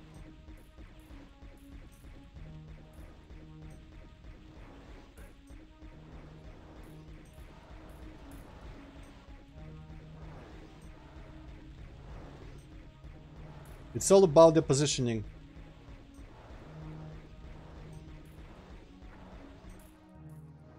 Works for me. Now I gotta get rid of the tornadoes and we're golden. No, I don't have rockets. In the first hub it took me the whole thing until like the boss level to get rockets, so probably... Fuck off! So probably won't have them for a while here. Yes, I do have Tome of Power, but who uses Tome of Power for a single Iron Lich? Come on, Hosmati. Are you some kind of baby that would use Tome of Power for one Iron Lich? And you can use the first shooting weapon in the game and beat him when the landscape permits. Okay, I wonder where this is go. Still haven't found a way to... Hey! Do I recognize this clock tower? I should have put the planet in, shouldn't I have?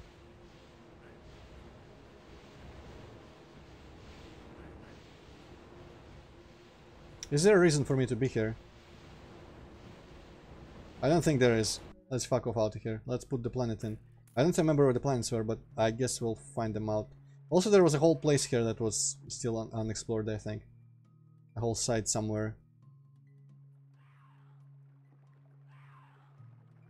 Homing, you mean... Well, I don't have all the gears. I have like 2 apparently only, so there's no real point. But I can put this in. Well, I'm out of here. So a bit early to bother with those. I don't think it does anything for you if you put some of them in. Now that would be a Hexen puzzle to end all Hexen puzzles.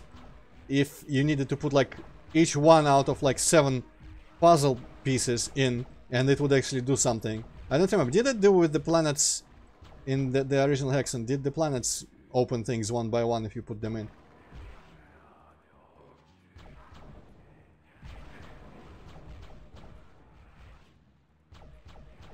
I don't think they did, but I don't remember the progression of the original Hexen very much.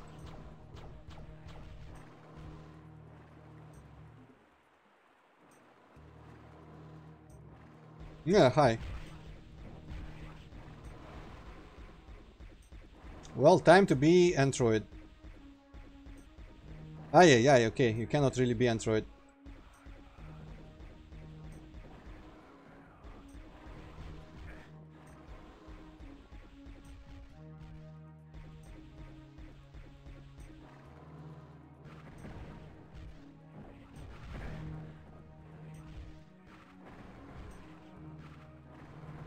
Okay, that guy's dead. I just kind of want to get down here and deal with these guys faster. There's a bunch of these Dragon Claw orbs around.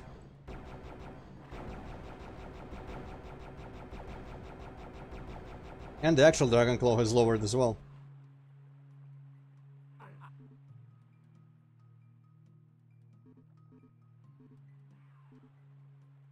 Yeah, the tornadoes absolutely home in on you, but they are just like their own thing.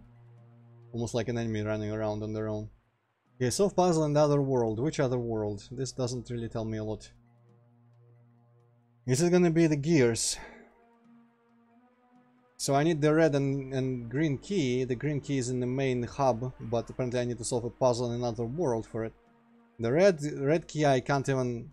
Unless the red key is behind the gears. And the puzzle in the other world is something different. Maybe now I go into that little portal. Wait though, one moment, there's this whole section first. Oh boy, another one of these areas, huh? We love us the Nitro Golems, that's for sure. We love us our corner Nitro Golems.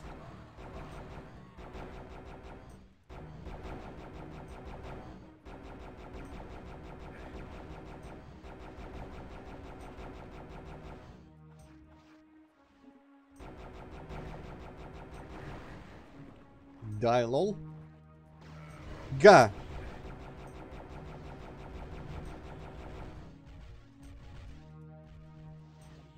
Yeah, the claw was pretty good. I like it because it's hit scan.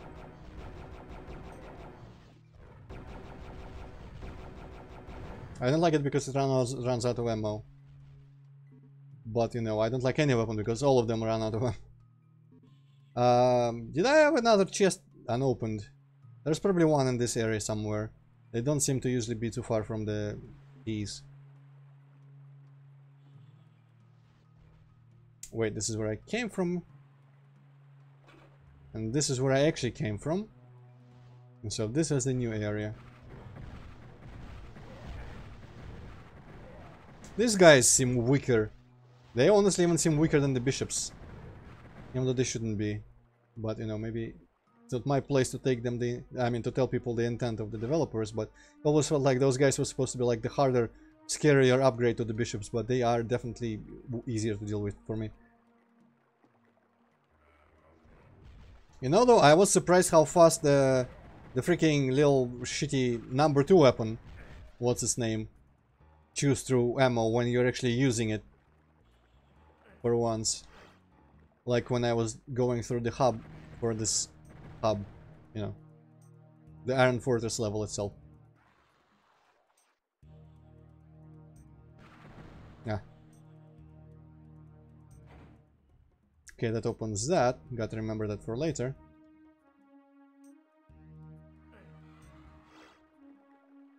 Meh.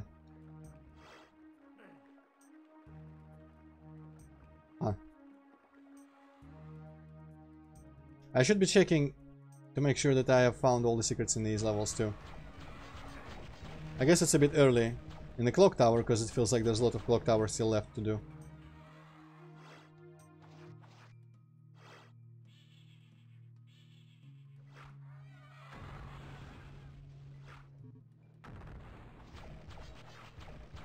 Well.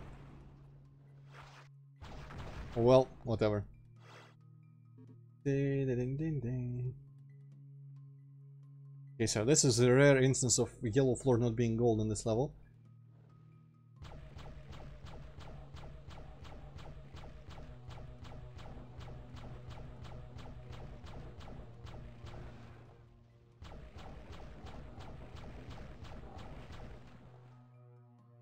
Okay, let's go collect some jade.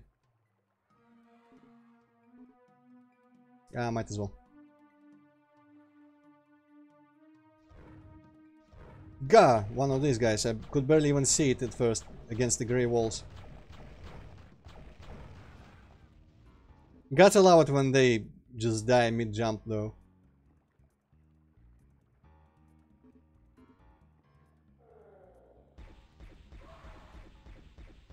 Oh, I wonder if I can abuse the golems from here.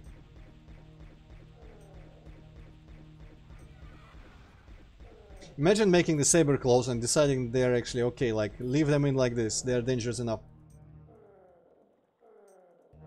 Elemental weaknesses, interesting. Well, I mean, I would expect, like, the ice dudes to be weak to the Phoenix Rod, but I don't know any others. It feels like the Stalkers are weak to this thing, for some reason. Even though they're both green, shouldn't be weak to it, but who knows how it works.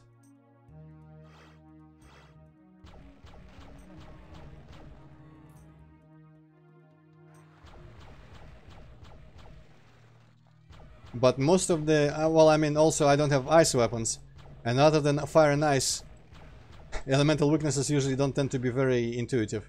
So, there are no other Hex and Heretic enemies that I would say, yes, okay, I expect these guys to be weak to this element. I guess, like, Ophidians would be weak to whatever is the opposite of water, which is probably also fire. But we already had fire weapons in Heretic, and they didn't seem to be particularly weak. In fact, they drop ammo for it. So, unless it's changed from Heretic.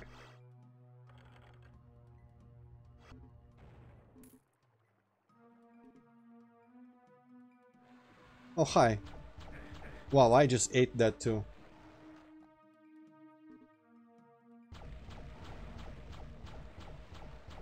Okay, this guy is in a really unfortunate position. Well, he can still get tornadoes at me, I suppose. Wow. I usually find that tornadoes are dangerous when they're in a situation where it's like cumbersome to even move in the first place, so tornadoes can trap you and whatnot. But usually the fire and ice attacks of Delicious seem to be the ones that I'm more afraid of. Yeah, don't get stuck on shit. I didn't even read the thing because there was an ambush. I'm gonna open the console and read that later. What it said, something about the machine in a tower. Machine room opens in the clock tower, okay. I guess that is probably the puzzle in the other world then. I was also panicking in this place because first I wasn't sure that the floor wouldn't damage me. Second, I thought that the ceiling was coming down on me because it shook a little bit, I think, when I entered. So anyway, there's that one secret left.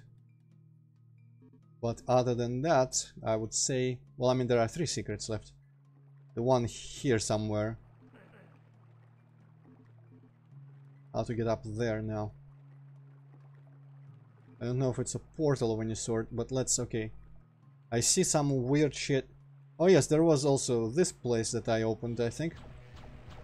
That I said I was gonna have to remember for later, but I didn't. Jesus. That was kind of scary. Okay, cool, they died. Hey, there's a chest. I got some spores or some arrows from that? Arrows.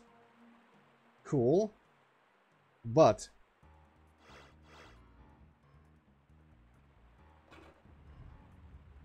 also only 4 enemies left, okay, so that's nice. So this might just be some lines being forgotten to be, like, hidden. So it doesn't necessarily have to be a secret in there. Though I could see it being accessed from whatever that is. No, that's just an ambush little monster closet. Okay, so assuming it's not teleporters, in which case it's useless for me to even consider looking for it. How else? What other direction could be accessed? Those balconies behind the crates here. I mean, I cannot get behind the crates, but there are rooms here still.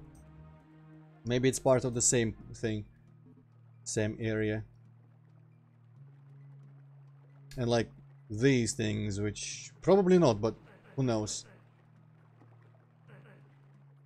So those are the places where I kind of really want to get in right now. But other than that, next destination has to be the clock tower again.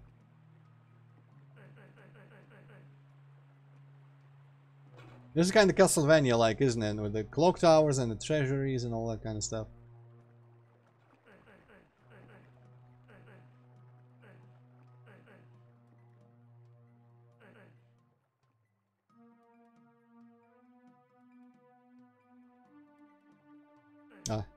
Some of these textures when lit in hardware mode look like they have little switches or other such details in them.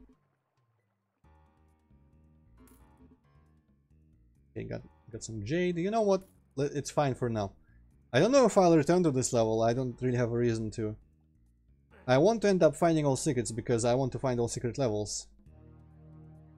But maybe it's best to look for secrets when, you know.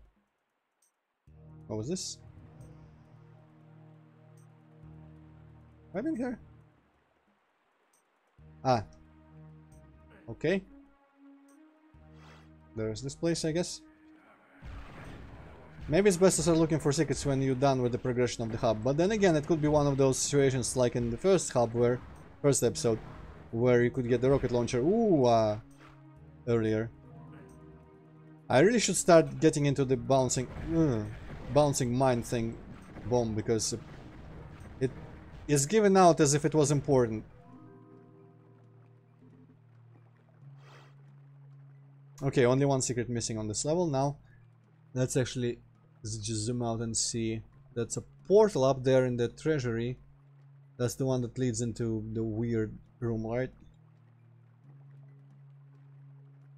So there's this whole part which I doubt is anything. But I might as well check, I suppose. How do I get out of here? Where's the ledges? So it could also be accessed from, like, wait.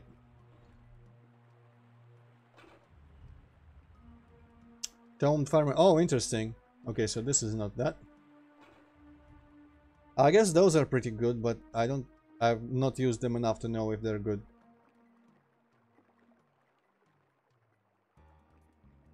Wait, this is another one. Okay, so what if it's from like that little cliff? Not cliff. Kind of a cliff. Here. Maybe not. Hey, I got stuck. Okay, I'm gonna use no clip to get out of here. Wait, actually, I can't use cheats. Because it's a... It's like the big difficulty. Fuck, well... This is interesting. How do I get out of here without cheats? Can I enable jump forcefully?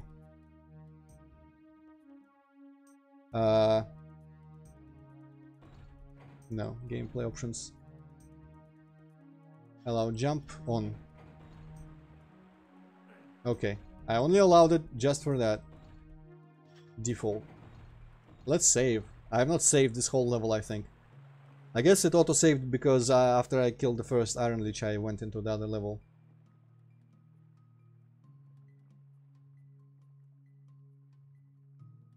That looks like I haven't been behind there because those lines are black. SF Cheats 1, I don't think it works. There was some... When I was playing Hexen, there was some bullshit with it that made it not work. Like, you have to... There was some caveat. I don't remember what it was. Like, maybe you had to, like, start over or something from the beginning and enable it because it like goes in your save game.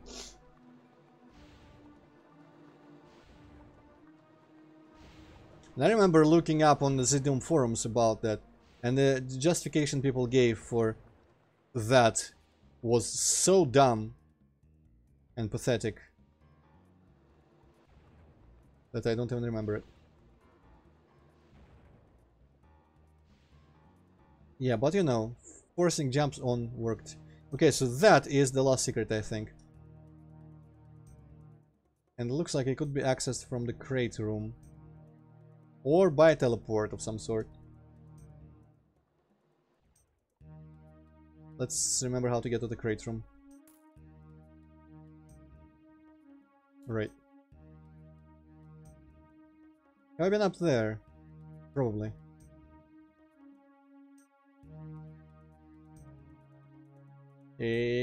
No, this is still back here.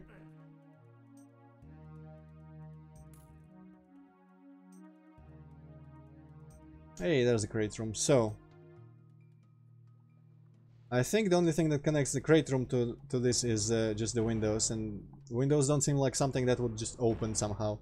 It could be a teleport, or it could be from like below. Oh, you can't see where I'm pointing my finger, like from below here, maybe.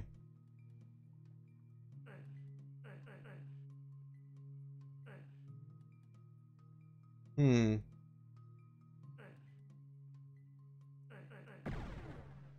never know.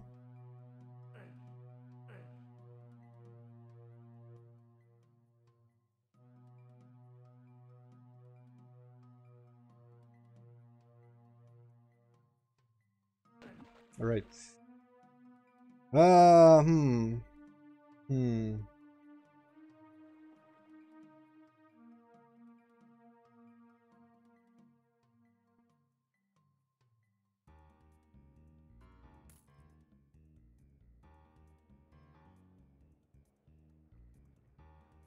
It's like reminding me of Double Impact secret map that I recently played, where there was like a secret switch behind a sprite like that.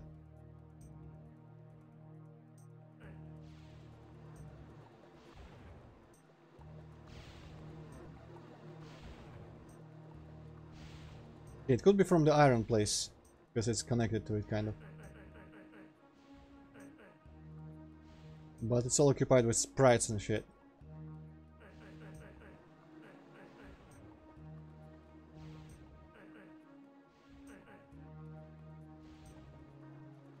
These beams don't have switches on them.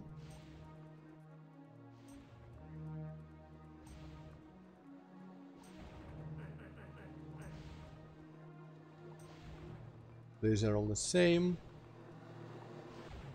Okay, I don't think I know how to get. Also, but like this door, it seems like it would open at some point, but it just doesn't. Maybe there's a switch I missed somewhere that opens it, but I'm fairly sure that I would have noticed all the switches, because there were several times where I was lost where to progress. So let's go through, I guess, to see if anything opened behind the little Iron Lich treasury portal here.